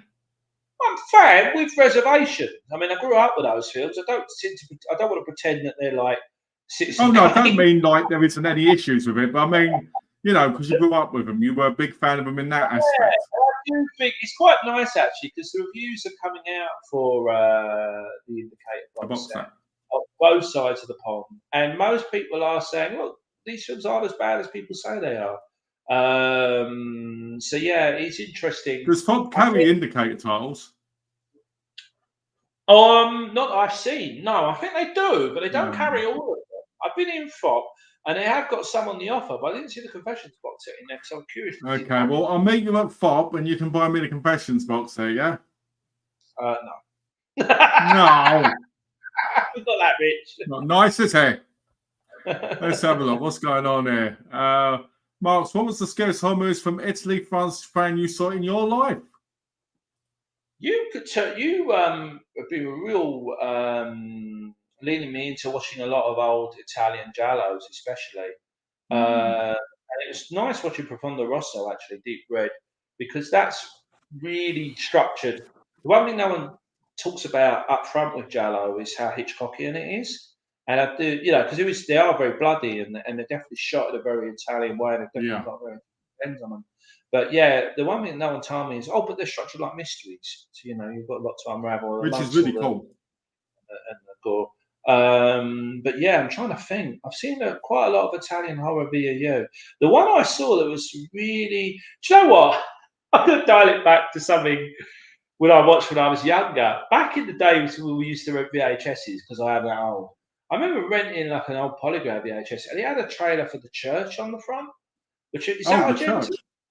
Yeah, and I remember just seeing this big like creature like humping, and I think a corpse or something. Do you know, I recently, just so you know, I recently got a shirt of that from Vinegar Syndrome.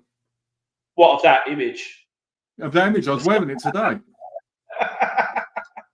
But yeah, I remember watching that image. That film was really fucking upsetting. I'm not sure I could watch it. I'm more unnerved by being boring, like psychological horror. We watched Blue Velvet recently again, and that to me is a terrifying film. A French classic, right there. Huh? I said a French classic right there. What, Blue Velvet? French horror. French horror, I have to say, High Tension Switchblade Romance, that's a bloody film. I don't know about terrifying, because you don't know how she's going to behave in that film, but it's definitely the bloodiest, no? It's probably one of the bloodiest films ever made, I think. Like the last 10 one minutes. of them. I won't say it's the most bloodiest, but I'd say it's one of them. Because inside's more bloody than the High Tension. Yeah, but no, the French horror is really quite unsettling in a way that you wouldn't expect, because Raw is actually Belgian, but Raw is a really unsettling film. Also, there's a Netflix film. Well, at least Netflix picked up the rights to it in most territories, and it's got a title like Get Out, but it's not Get Out. It's something like Get In or something like that. Yeah. And it's a home invasion movie, and the last 10 minutes of that film. Oh yeah, maybe tell me about that. Yeah, very violent, very unsettling. And again, not so much that it's bloody, it's that thing, because The Hills Have Eyes remake has got a lot of horror in it, and the original, of course. But it's more about how unsettling, because you know that you're dealing with characters who won't stop Well, at it's the anything. psychological aspect is always the most scariest. Mhm, mhm. You But know, I when you don't think know. about it. Horrors is always going to be you're like the master of horror, and I'm just a guy who basically takes suggestions from everybody. So it's quite nice that I did see Abigail theatrically, because I don't see that many horrors theatrically for a mixture of reasons, mainly because the audience, I don't know what it's like around the world. For those of you around the world, the audiences in the UK aren't very good with horrors. If you go watch horrors, usually a lot of kids messing around and playing with their Yeah, phones. And Alex was one of them. When me and Alex go to see horror, he's always buying popcorn, jumping up and down on his seat. yeah, You playing with know, his so I phone. have to hold him on my lap and say, "Stop here, yo." Anyway, so we've got a couple more questions here. We've got Alex says, Indicator seem to have run out of titles to release. Last few years seem dry. Radiants are in a league of their own, in my opinion. Well, I agree with Radiants, but at the same time, I'm a little bit annoyed with them because they had their subscription in September last year. And I've been asking, when is the subscription happening? When's it happening? Because I wanted to know. Because obviously, Vinegar Syndrome's one possibly coming up as well. I like to, space them out and know, So, but they haven't got back to me, so they can get lost. Radiance, as far as I'm concerned. I love their films. I do. I love their releases. I just wish the customer service part was a little bit more like, if you're not going to do it again this month, at least let us know it's going to happen. Do you know what I mean? Isn't that with everything though? The customer service part is always what is letting down a lot of these labels Yeah, now. definitely. Going back I mean, go on. to what Alex said about Indicator, I think it's not so much they're running out of time. I don't think you can run out of titles, because there's a lot of films. Some of them were name dropped. Raf has name dropped quite a few that need releasing. It's whether they've gone off brand, which has been the big discussion with Indicator. Yes. Whether people, it's like, why are they releasing the Adventures box set and the Confessions box set when there's all these? So I don't think that's off brand, because that's British, and they mostly release British films. I agree. I mean, there's been a lot of boutique labels, which is why companies like Vinegar Syndrome have been very careful to change their names and their banners when they're releasing titles that are off brand. But yeah, I think it's important. Obviously, the horror community is very dedicated and very devoted. And when you're waiting on horror titles to come out that haven't come out yet, and you're hearing that they're going to release, an obscure sex comedy from the 1980s that no one remembers, I understand people have a really extreme reaction, like, why I this? think Why? people have that reaction more of 88 films than Arrow over here. Because with Indicator, I don't think many people think of Indicator for horror, because the horrors that have come from Indicator have been like those Mexican ones, which were more because of the time frame and they were classics. Like, Indicator UK there, because Indicator do have a smaller presence in the US. But yeah, that was an interesting one, because one of those Mexican films couldn't get released uncut. And it comes under a law in the UK about animal cruelty on film, and it affects everything still to this day. If you've got, I know the Warren Beatty film Reds was due a re-release here, and there's some horse tripping in that, and that's when you obviously get a horse to perform a certain way. You put ropes and strings there to trip up the horse to get the scene that you want. That does come under animal cruelty, at least in the eyes of Britain. I saw a Hong Kong film recently called Blade of Fury, right? And it's a bit where the guy rides off the cliff with a horse. He goes flying, and the horse goes flying. Like, we're talking about like 100 feet into the water. And I was watching it, and I was standing there talking to Don, and I went, that horse must not have made it, because that's such a high drop. And I was just shocked, because I was like, nowadays you just don't see anything like that. You'd see it obviously be something fake, but the legs were moving and everything, and it was really, really weird. Let's see, we've got any more comments there? I know Indicator wouldn't release that film cut over here. They said no, it's uncut or not at all. So yeah, I haven't missed out on that Mexican set twice. Oh dear. So it's a little bit, what do you call it? Alex says, Malcolm's brand for his local cinema. I won't say what. I'll say why. It involved you and me and doing stuff we shouldn't have been doing right there. I've heard it all before. Aaron Pin says, how long before Radiance goes from most underrated to overrated? Maybe soon. Radiance is quite new though, and they're definitely. I picked up Miami Blues. I want to 3 pick up years. Welcome to the House, but it's very expensive. But yeah, it depends. You know, I think when you started out like Radiance do, you want to strengthen your catalogue. You know, you definitely want to release some titles that people are waiting on. If I'm honest, I've been a subscriber with Radiance for a year and a half, right? I own every single Radiance title. And I think they're going on to like the third year, you know, this year. And I've only hated 3 of the titles. Like, I think it's She Dies Tomorrow, I think it was. I really dislike that one. Because I thought, oh, this is absolute trash, even though some people really like it. But I'm always happy when they release the Japanese titles like Big Time Gambling Boss or these box sets like Shinobi no Mono, they just call it Shinobi, which is lazy. And I think they're the best at the moment when it comes to quality.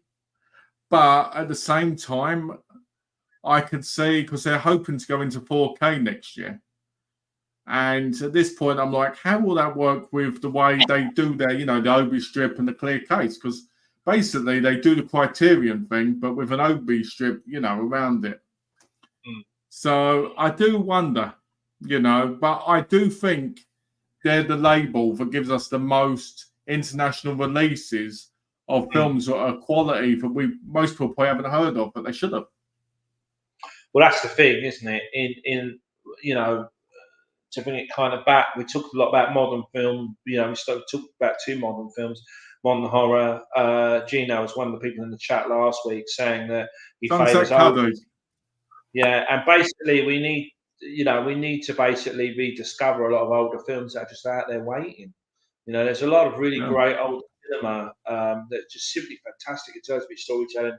Because it's funny, when we did discuss the failures of Abigail, a lot of it was like, how can Abigail do something that hasn't been done before? And the answer is, you know, with great difficulty. They can try and push the envelope as they did, and you know, for the most part, Abigail works. But you really need to go back to those films that inspired, you know, vampire films that, you know, inspired the people to make, you know.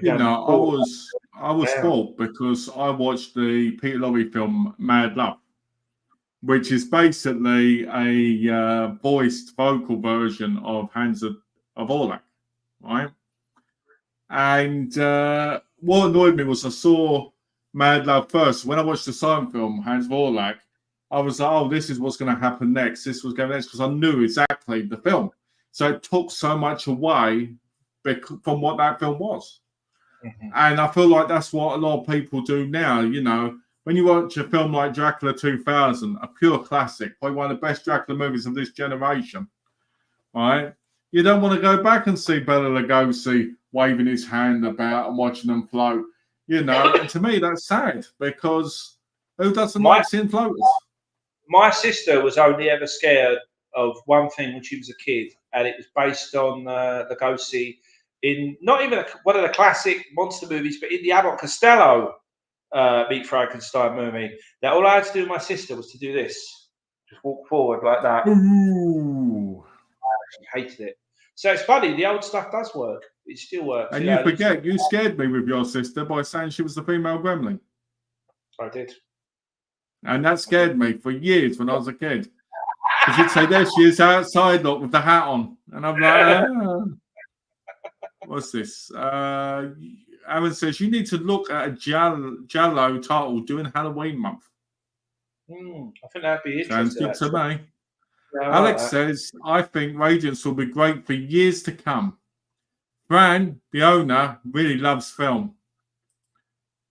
And also, Radiance just started. You know, they're off to a good start. Miami Blues is a great movie. Very, you know, little known movie. I mean, not many people remember that movie. Welcome to the Dollhouse was a film I've loved for a long time. Saw it when it came out, but that's been forgotten about until, you know. The problem with Welcome to the Dollhouse for a lot of people is it's such a smart film, but most people just can't get it. It's weird.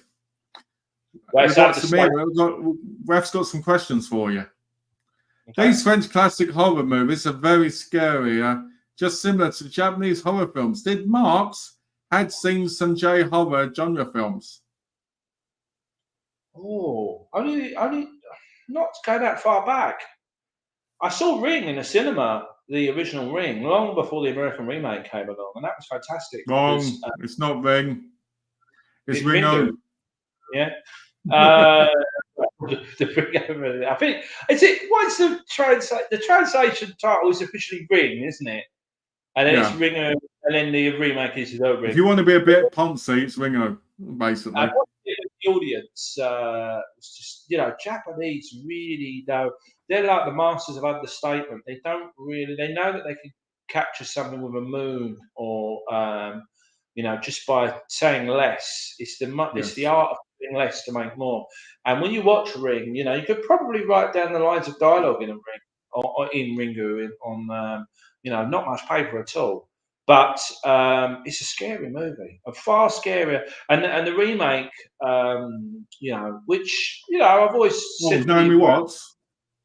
Yeah, I've always said I know why that film exists is because Americans don't really, I like I'm it. talking audiences, but yeah, it's far dialogue-y, it's far more explanatory, explains everything to do with the girl and why she's there, and it just wants to explain everything so that the audience go away knowing what they're seeing and what happened. But it's a lot more scary and mysterious if you don't, and you come Yeah. up with your own. It's what David Lynch has been doing for years. It's like, What oh, my wow. problem with the Ring is this: you watch the tape, you have 7 days to live. Rewatch the tape on the last day, you've got 7 more days. Yeah. Right? Because In it the counts modern when one, you think. disc or streaming? Do they stream the video? Yeah, stream it, have it on constantly, and then you've got like 10 watches, 70 days. And then it comes up at Did the end. If you've seen this, then you'll love this. And it'll come up all these other killer videos you could watch. Raf also says, did Marks a fan of Korean horror films? Do you know what? I've only seen a few Korean horror films. I'm a fan of Korean cinema in general, actually. Korean cinema are the best of them in the world. Yeah, and the way they do horror again, it's that weird. What I love about Asian cinema in general, as in East Asia, is they basically they take from each other. Same for China as well, but they definitely root their own horrors in their own cultures. So when you watch a South Korean horror film, the style borrows a lot from Japanese cinema, but it definitely still is very rooted in Korean culture. It doesn't feel like they're just trying to outdo each other. It feels like they're making their films, relevant for their culture. So I like this. If you rewind the tape, do you lose days? Yes. Yes, you do. what if the tape is damaged? And it's like Yeah, what if you rewind it, damage? What if someone else fixes the tape, right? Then they put it on and in the bathtub and it gets damaged in the bathtub. Could you imagine if it's just like an episode of like a bad quiz show or something, and watch this tape and you just sit and watch half hour of Alex nothing? is trying to talk me. He said sleep is fantastic, incredible. It was not incredible by any means. We went and saw that free screening, and it was so slow. And at the end of it, you're like, "Is this what it was all about?" I mean, I think that's a movie that if you rewatched it, I think you could probably find things in it that would make you appreciate more. But I don't think it's top tier like a lot of people have been saying in the reviews. There was just too much wrong with it. It was slow. It made the woman look more like she had the issue, which would have paid off if she had done more instead of it actually, paying off the way it did. And it just ends. If modern movies, I find a lot of celebrated modern films. I watch at a microscope of having watched quite a lot of older cinema, and for me, I'm just to be honest. What's really lovely is more often than not I say that's fine. I don't say it was bad or whatnot, but I do say, but if you've seen this film, then you don't need to see this film because it's. But that's what happens. I think when you get older and you get quite a depth of cinema, you end up seeing the I think the problem is the casual movie watcher can appreciate films a lot more than people watch movies a lot more, because I think you're more likely to see flaws in them more, even if you don't want to, because you've had so much knowledge fed into you from watching different films. When you're quite lucky, you can watch films in the cinema sometimes when you get the chance to. more, When I get thanks to, you know. Yes, I used to. When I worked for Riverside Studios, and they got a lot of release films, so I could watch films that I would have no interest in, and end up being quite surprised that they were quite good. But yeah, when I'm making time to watch films, there was nothing. It's a weird one actually, because I will catch up with Barbie at some point because I read all the reviews and everyone was like, "Oh, this is actually a surprise." There's a lot about it that's surprising, but there's nothing about that movie that makes you want to take 2 hours of my day out to watch it. I'm like, I'd much rather go and watch something a little bit more unpredictable like Abigail or whatnot, because the most you're going to get from Barbie, I think, should really deserve judgment to I've It's actually probably just watched like a it. feel good musical time kind of feeling. Very well made, musical, a very well made film for that type. And for me, I go, well, I'd much rather, much rather try and. I haven't seen Longlegs yet, or a lot of other great movies that people are talking about. I saw the best known horror crime film, The Cure, the German class independent movie. Yes, Eureka released that over here. Okay. Are you familiar with that one? Have you seen it, Malcolm? I am familiar with it. I can never remember the person's name. The last name's Kurosawa, I believe. Not Kira the director, Kurosawa. I mean. No, it's not Kira Kurosawa. It's a different guy. But yeah, horror in the 90s is really. I mean, that's a question for everybody here today: is Japanese horror in the 90s as extreme as it gets? Because it seems to be the most censorship problematic in the UK. That a lot of old Japanese stuff is definitely the stuff that ends up with the most issues. Definitely. That's a wonderful 4K. Okay, that's good. Aaron says this: if you like Greta Gerwig style films, you like Barbie. I don't know. I like Lady Bird. That was it. Ooh. I did really like Lady Bird, but yeah, I'm not really a fan. I didn't like Frances Ha very much. I do like Gerwig. I think she's great. I see that Greenberg was okay, but yeah, I wasn't really big into the Greta Gerwig. What Paul don't write about Marx is he was a massive fan of Seven Brides for Seven Brothers and Calamity Jane and all these. I know, softened on. Seven Brides for Seven Brothers is a really odd film because even as a kid, and I was not a smart kid, everybody here, but even watching that as a kid, I was like, so they kidnapping these women and making them marry them? Isn't that a bit weird? I've heard the Bollywood version that Passata Passata, I think it's called, with Amitabh Bachchan. Oh, Amitabh Bachchan. Oh, okay. Yeah, I've heard that version. Oh, you mentioned some of Dad's faves. Calamity Jane one, man laughed. And I was talking to Calamity Jane, talking to Calamity Jane earlier when I was having a mental breakdown, talking about Calamity Jane to my partner because I was talking about how her nan drove us mad with it. She really loved that film, and it's a weird film that one now because it's considered like it's got a lot of following in the gay community because obviously I actually think Calamity Jane is a very, very strong contender for one of the greatest musicals of all time. I love that film. I love the interactions. I love Doris Day in it. I love everything. So it's got but yeah, no, I'm not agreeing with you. Question for you: have you seen the trailer The Substance? No, but everybody's talking to me about this. He said it looks. Is that the one with what's the name? Megan Fox? Yeah, Demi Moore, and it's getting a lot of festival buzz. That film, a lot of people are very excited by that. So yeah. Ooh, shock treatment. I like it a lot. Yeah, I was talking about language. I'm a fan of Shock Treatment. I have a signed copy of Shock Treatment and Rocky Horror via Patricia Quinn. And we've got a couple more of it from Rack, but I'm pretty sure you're saying I'll get them up.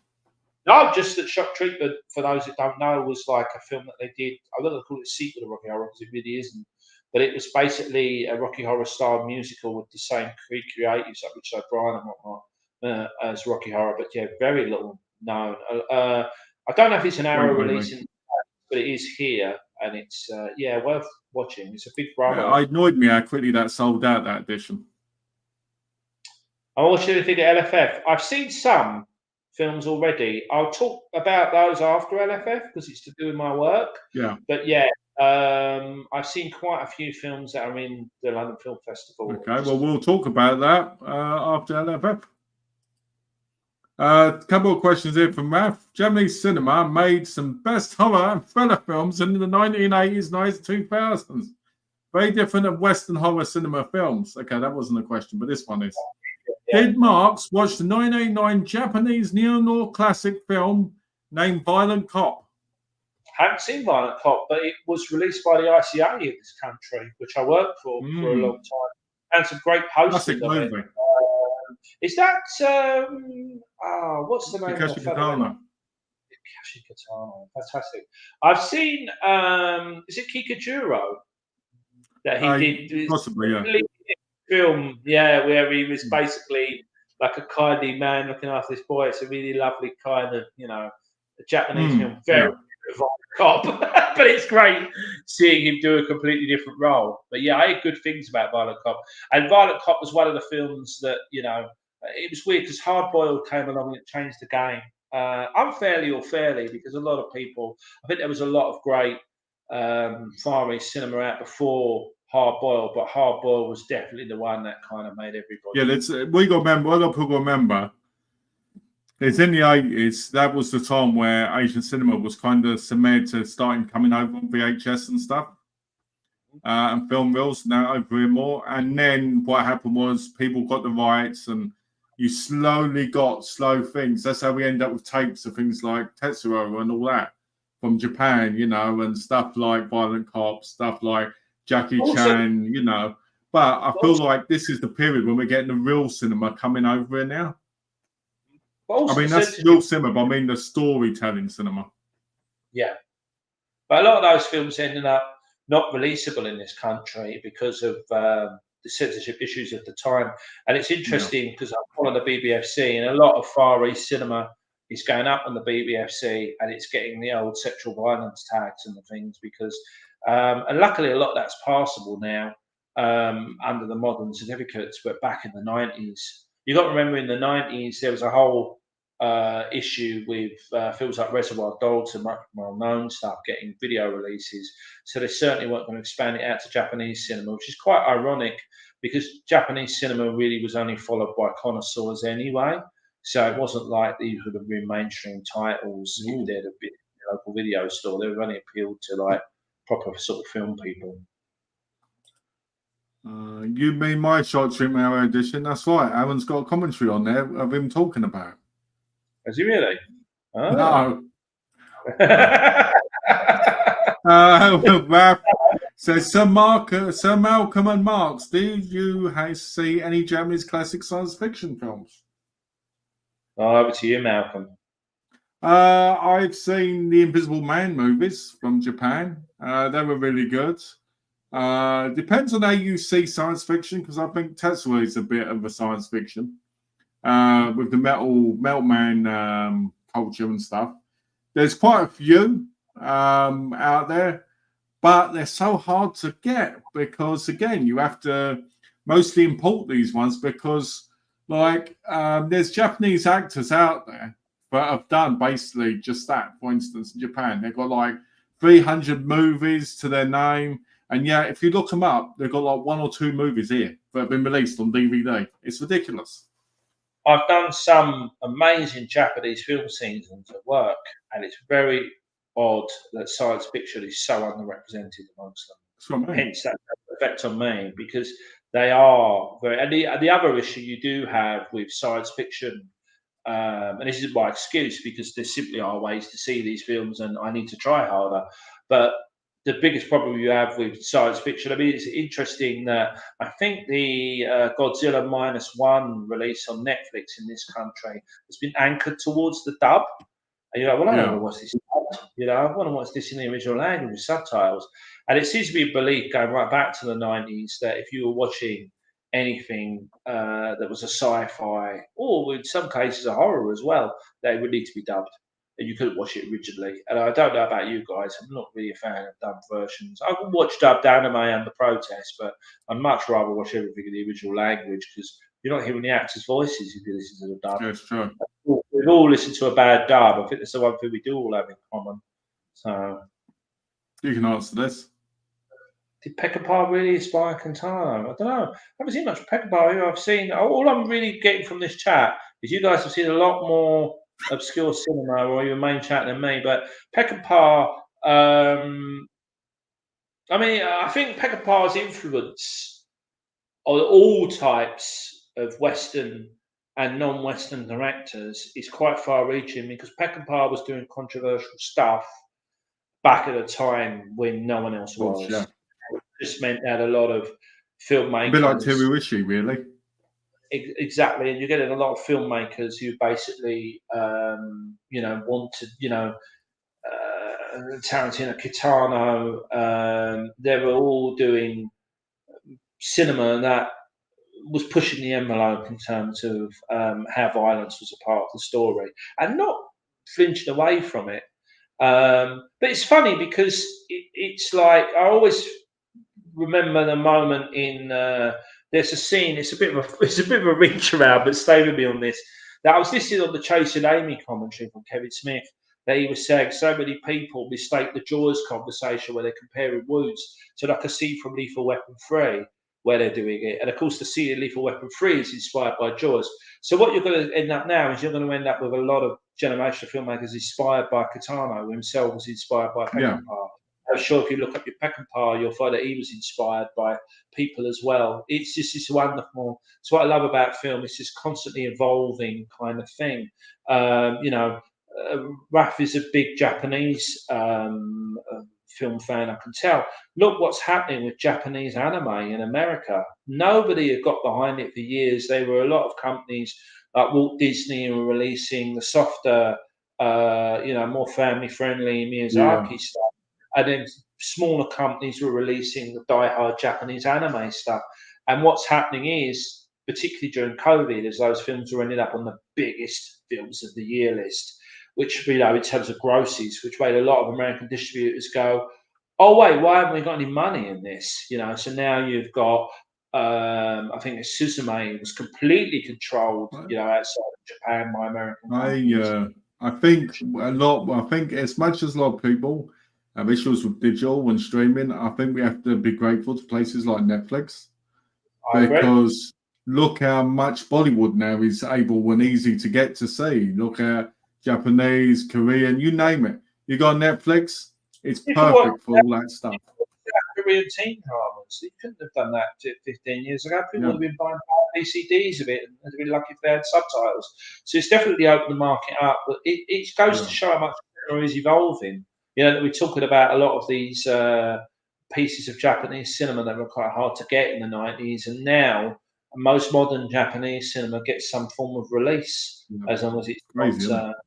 The one thing I do find fascinating about cinema around the world, though, which very few people talk about, is you do end up with local hits that are so local that they don't really break out. Like a Dutch romantic comedy is just not marketable because they will say, well, there's no point in us buying this Dutch romantic comedy because we've got our own romantic comedies which are also, very small. Love Actually and all that.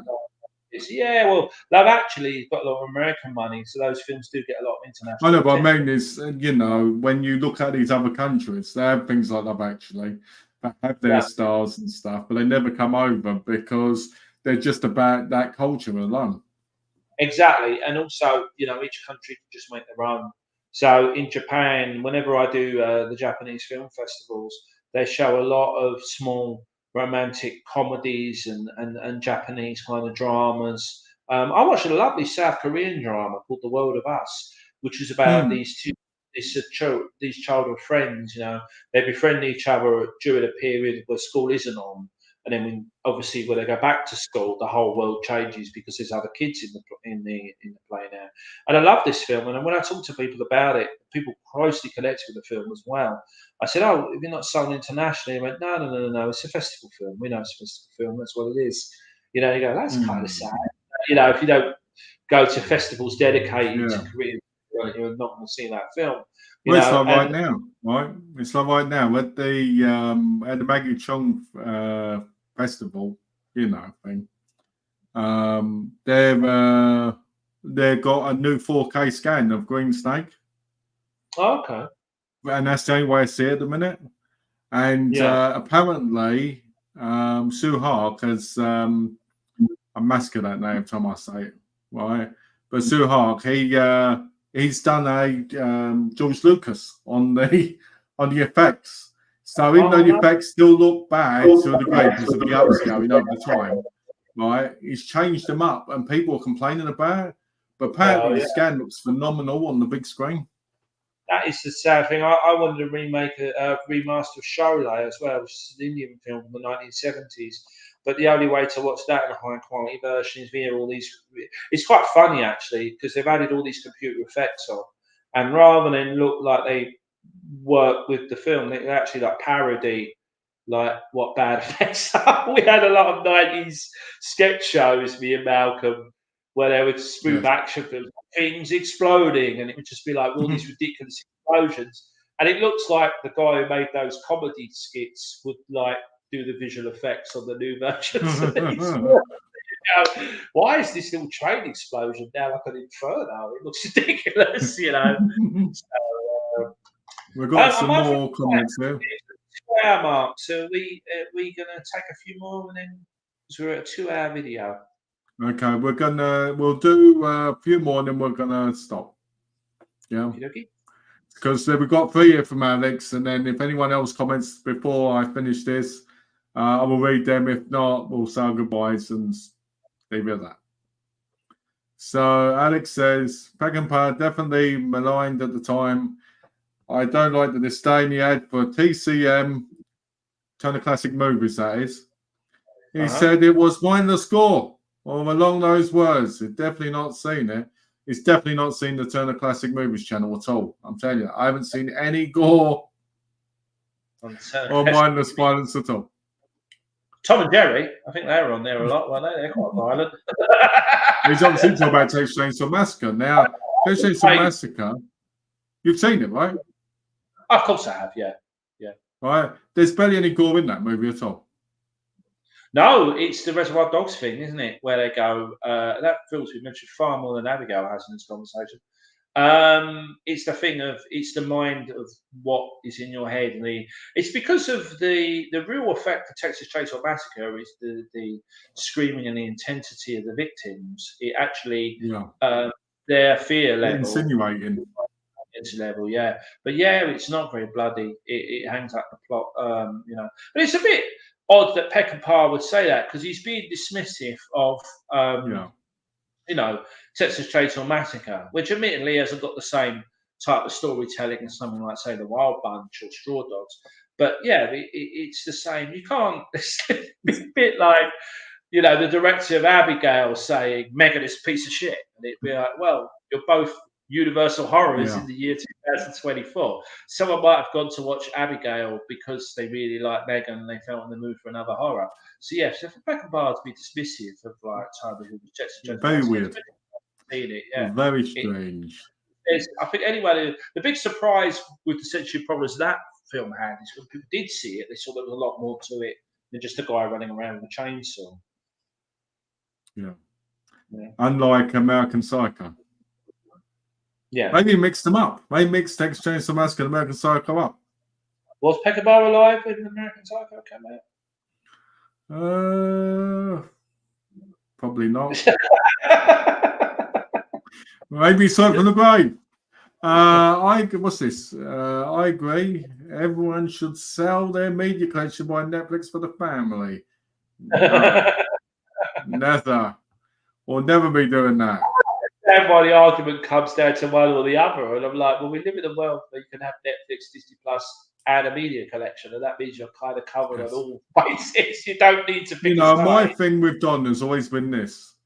I wouldn't need a media collection if these places had all the titles I wanted, all right? And if all these places also kept them on there without taking them off. So, exactly. So you've got two more here. We've got, what are your thoughts on Corrida? Afterlife is one of the greatest films, in my opinion, of all time. Yeah, I've heard great things about Afterlife, which is a film I have not seen. A lot of films I haven't seen. He's talking about the Liam Neeson movie. Afterlife. Is it a Liam Neeson movie, Afterlife? There was a, I think there was like, was it a BBC film, Afterlife? Obviously not this one, but I swear there was one called that, which had Liam Neeson in. Afterlife, I think. So yeah. Yeah. There is And this one is there is. definitely an elitist attitude towards horror. Yep. I think, to be fair, I'm going to put on both shoes here. I understand Elite's attitude when it comes down. There's, Blumhouse are a studio that are, they make Get Out, which is an excellent example of a great horror. But they're also, and The Gift, I think, is very interesting as well. I don't think The Gift is a horror really at all. The Gift is more like a psychological drama with some horror in it. They definitely do a lot of good, but it's a wider question. Are horror companies damaging their own brand with putting out a lot of horrors all at once or churning out horrors? Because it means that a lot of people will be dismissive of something like Abigail or Get Out because they've watched, I don't know, what are the lesser horrors, or they've done a lot of Purge films. I don't know if they're Blumhouse, but Universal are certainly happy to keep making Ma was one. big horrors, yeah. And you just go, well, that creates the attitude. If you make great horror or atmospheric horror, Well, then you can. I mean, Aaron, I'm not sure. I think he's still here. He hasn't commented a bit, but Aaron's big on franchise horror. Like he says for Friday the 13th and stuff like that. The franchise is important, but they should keep going because they've had an impact over generations, with people growing up. I understand that fault, but at the same time, I'm like, when I watch like the first Friday the 13th, there's something that just sticks with me more with that because it's his mother, it's not Jason, right? I think the time those films were made, it's a very romantic attitude and probably one that's not accurate. That you could say, look, A Nightmare on Elm Street, Friday the 13th, and the original Halloween were films made not because horrors in particular at that time were doing very well. They were because filmmakers were making different types of film. I think, John Carpenter went on to make Escape from New York after Halloween, which is a completely different film to Halloween. Wes Craven mainly always stayed in horror, but other than he did a film with Meryl Streep, didn't he? Which I don't remember, like When the Heart Sings or something. But yeah, anyway, it's a bit like George Miller, isn't it, with Happy Feet? Exactly. They were making great films with great stories. They didn't really have agendas. I think what's really changed now, and it's not me speaking as filmmakers, is that filmmakers are basically now saying, filmmakers are basically now saying studio pressure means that they basically want them to stay within a certain brand. So, the Halloween films existed organically. You made a great movie, it got good word of mouth, people came to see, other great horror films from those genres because they were very well made. I think if you end up dissipating the formula and tricking your audience into paying good money to watch horrors that aren't as good as the last ones they saw, eventually they're going to be more choosy about what they watch, and that will effect on the ones they might miss. I think so, yeah. I think you're right about that. I think some people, not all people, I think when it comes to franchise stuff, I think it's because it's a cozy feeling, because, I'd see that. it's like me. It's like me when I hear about a new Ninja film coming out. I'm excited because I'm like, oh, are they actually going to do it like American Ninja and that? Were those movies fantastic? To me, they were. But in reality, they were cheap movies. But look what they've done with Chucky and the Child's Play franchise. Chucky's now less like Chucky and more like the Crypt Keeper. He's like a warm, fuzzy along, and and who's he marrying? Is he going to see about kids? And it's kind of got more and more bizarre, and it's because people, going back to 1988 with the first Child's Play, have been on the journey with that character. They just enjoy seeing him. They enjoy his wisecracking, and all of this. So by the time, I don't know even know how many Child's Play movies there are now. So Friday the 13th, 6, 7. I think there's like 9, and there's a 3-season TV series. Oh, and the remake, which I actually liked. I actually liked the remake. A lot of people didn't. Okay. All right, we've got this comment. This is the last comment from Alex. Paul Schrader recently dismissed the horror genres regarding Maxine and Longlegs. it's such a strange dismissal. Yeah. Mr. Schrader has even made horror films. I said dismissal because he corrected it at the bottom afterwards. Is this a Chevy Chase effect that you definitely see? I mean, Chevy Chase has made a lot of great comedies. Even if you're not a fan of Chevy Chase, you can't fail to see, films like Fletch and whatnot. Foul Play are very well written, very funny films. And now And don't Chevy get Chase. National Lapoon's Christmas Vacation. Oh, I love all the vacation films. I'm not talking to him. But yeah, Chevy Chase's dismissal of modern comedy and people like Will Ferrell and whatnot. You just go, really? Is this what you're doing? And for Schrader to do that is very sad because he might want to pick on someone like Megan. He might even want to pick on someone like Abigail because the concepts of those films are older concepts. Could he really pick on something like Get Out? Because even if you didn't like Get Out or didn't feel Get Out was succeeding in what it was trying to do, you could clearly see what it was trying to do. Yeah. And it was I thought it was a very intelligent horror / comedy. It had it in the perfect mix. Yeah, and you can't be, to do that. But yes, you end up with more and more older filmmakers, writers, actors who are just like, I don't get these new kids, I don't get what they do. And it is sad to read that from someone like Schrader. And it's particularly sad when you think some of those horror filmmakers were probably inspired by him. So they probably feel that it's a bit of a smack in the face. Don't ever. But you find out directors, they do that thing, don't they? It's like, let me try and get this attention by putting this out because it's never going to reach what I've done. So they've had a bad journey. Schrader's been someone who has, for every success he's had in the industry, he's had quite a lot of failures as well. People have films that have been not received well or dismissed. So he's a bit bitter, maybe. But I don't know Schrader. I can't theorise. But yeah, it's sad to read that. I think you should. We set up doing this, you and me. We didn't want to be like, screw that, and the guys who wrote Abigail are idiots because A, B, and C didn't work. No. Kevin Smith said something that's staying with me. And Kevin Smith is a director who's been on all that path, gone from being a great director to this director who just kind of makes these fun movies he wants to make. He don't care if anyone likes them. But Kevin Smith said, if you are dismissive of the person, if you basically shit on someone else's movie because you didn't like it, they might not be inspired or confident enough to go on to make a movie that one day you will love. And that really does stay with me. Final message.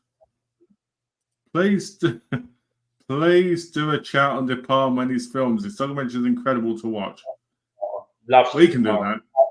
Yeah, and also the documentary De Palma, if you guys haven't seen it, it's great. And it's great because in a world full of documentaries where everyone's trying to find a new way to tell a documentary story, Searching for Sugar Man does a great job of going, we can use animation and we can use interviews, and they're great films. There are a lot of great documentaries out there.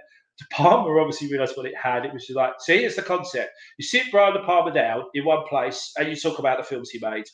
End of concept. I think the saddest part about that Brian De Palma documentary, and it isn't that documentary, because that's brilliant. I think the saddest part is the fact that other directors haven't done that, and it could have been a phenomenal. Don't worry about the flowery, visuals and whatnot. Steven Spielberg has made so many different films. Since Spielberg, when do we hear Steven Spielberg talk about Sugarland Express or Munich, or sit them down, talk about their films one by one. Sit Dario Argento down, talk about his films one by one. That's what I mean. They're still alive, Yeah, exactly. Because when these guys go, because the beauty of it is, as well as they get older, they get less censored anyway. So if they've had bad studio relations, you're never ever going to hear, for example, the frustrations that the directors of Abigail would have had creating their film, because they will be making other films with Universal, so they're not going to bite the hand that feeds them. By the time you're at the stage of the career that De Palma's at, he doesn't care. He will talk about, what went wrong on Casualties of War. He will talk about what he married one of the most beautiful women ever in Hollywood as well. Who is? Nancy is it Allen. Texas Massacre in The Wig? No, Nancy Allen. Did he marry Nancy Allen? I didn't know that. Yeah, they were married for a while. Do Robocop. So yeah, we'll definitely do a conversation on De Palma. Lot to say there, especially if we talk about the films, because there's ups, there's lows, there's Incredibles. You know, it'd be amazing to go for.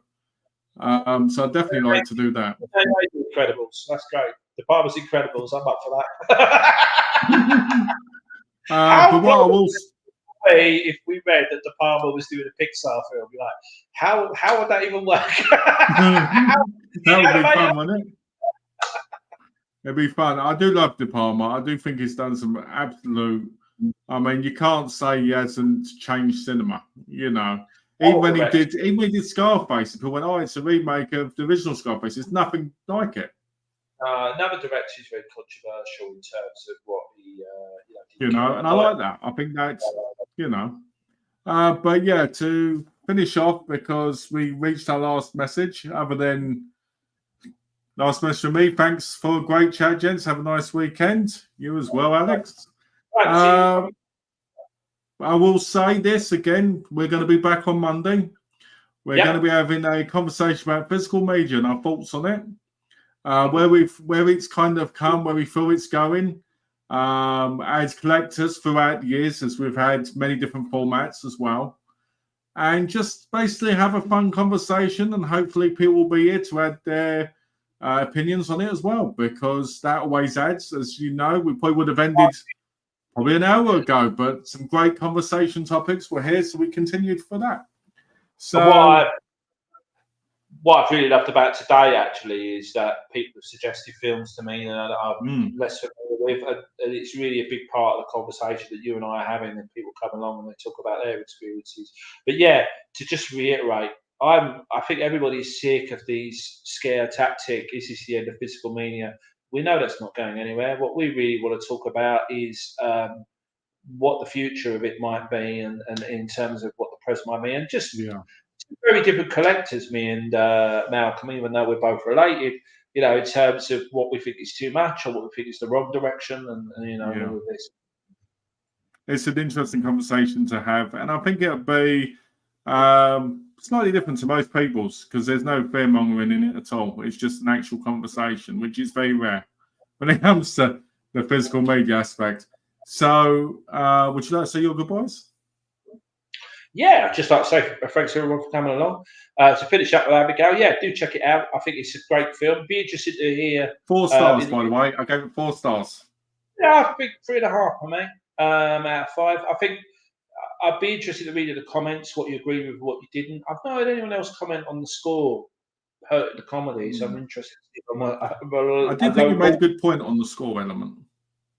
Yeah, I just felt it would have been alleviated, but not everyone wants to, the worry there is do you do what Danny Elfman and Tim Burton do a lot, just make something a bit too whimsical. And that's not to be dismissive, because Danny Elfman and Tim Burton have done some amazing work together.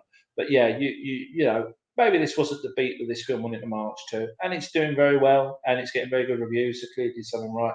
Yeah, recommend it. Yeah. And thank everybody for coming on today, talking with us about it. Thank you for being there.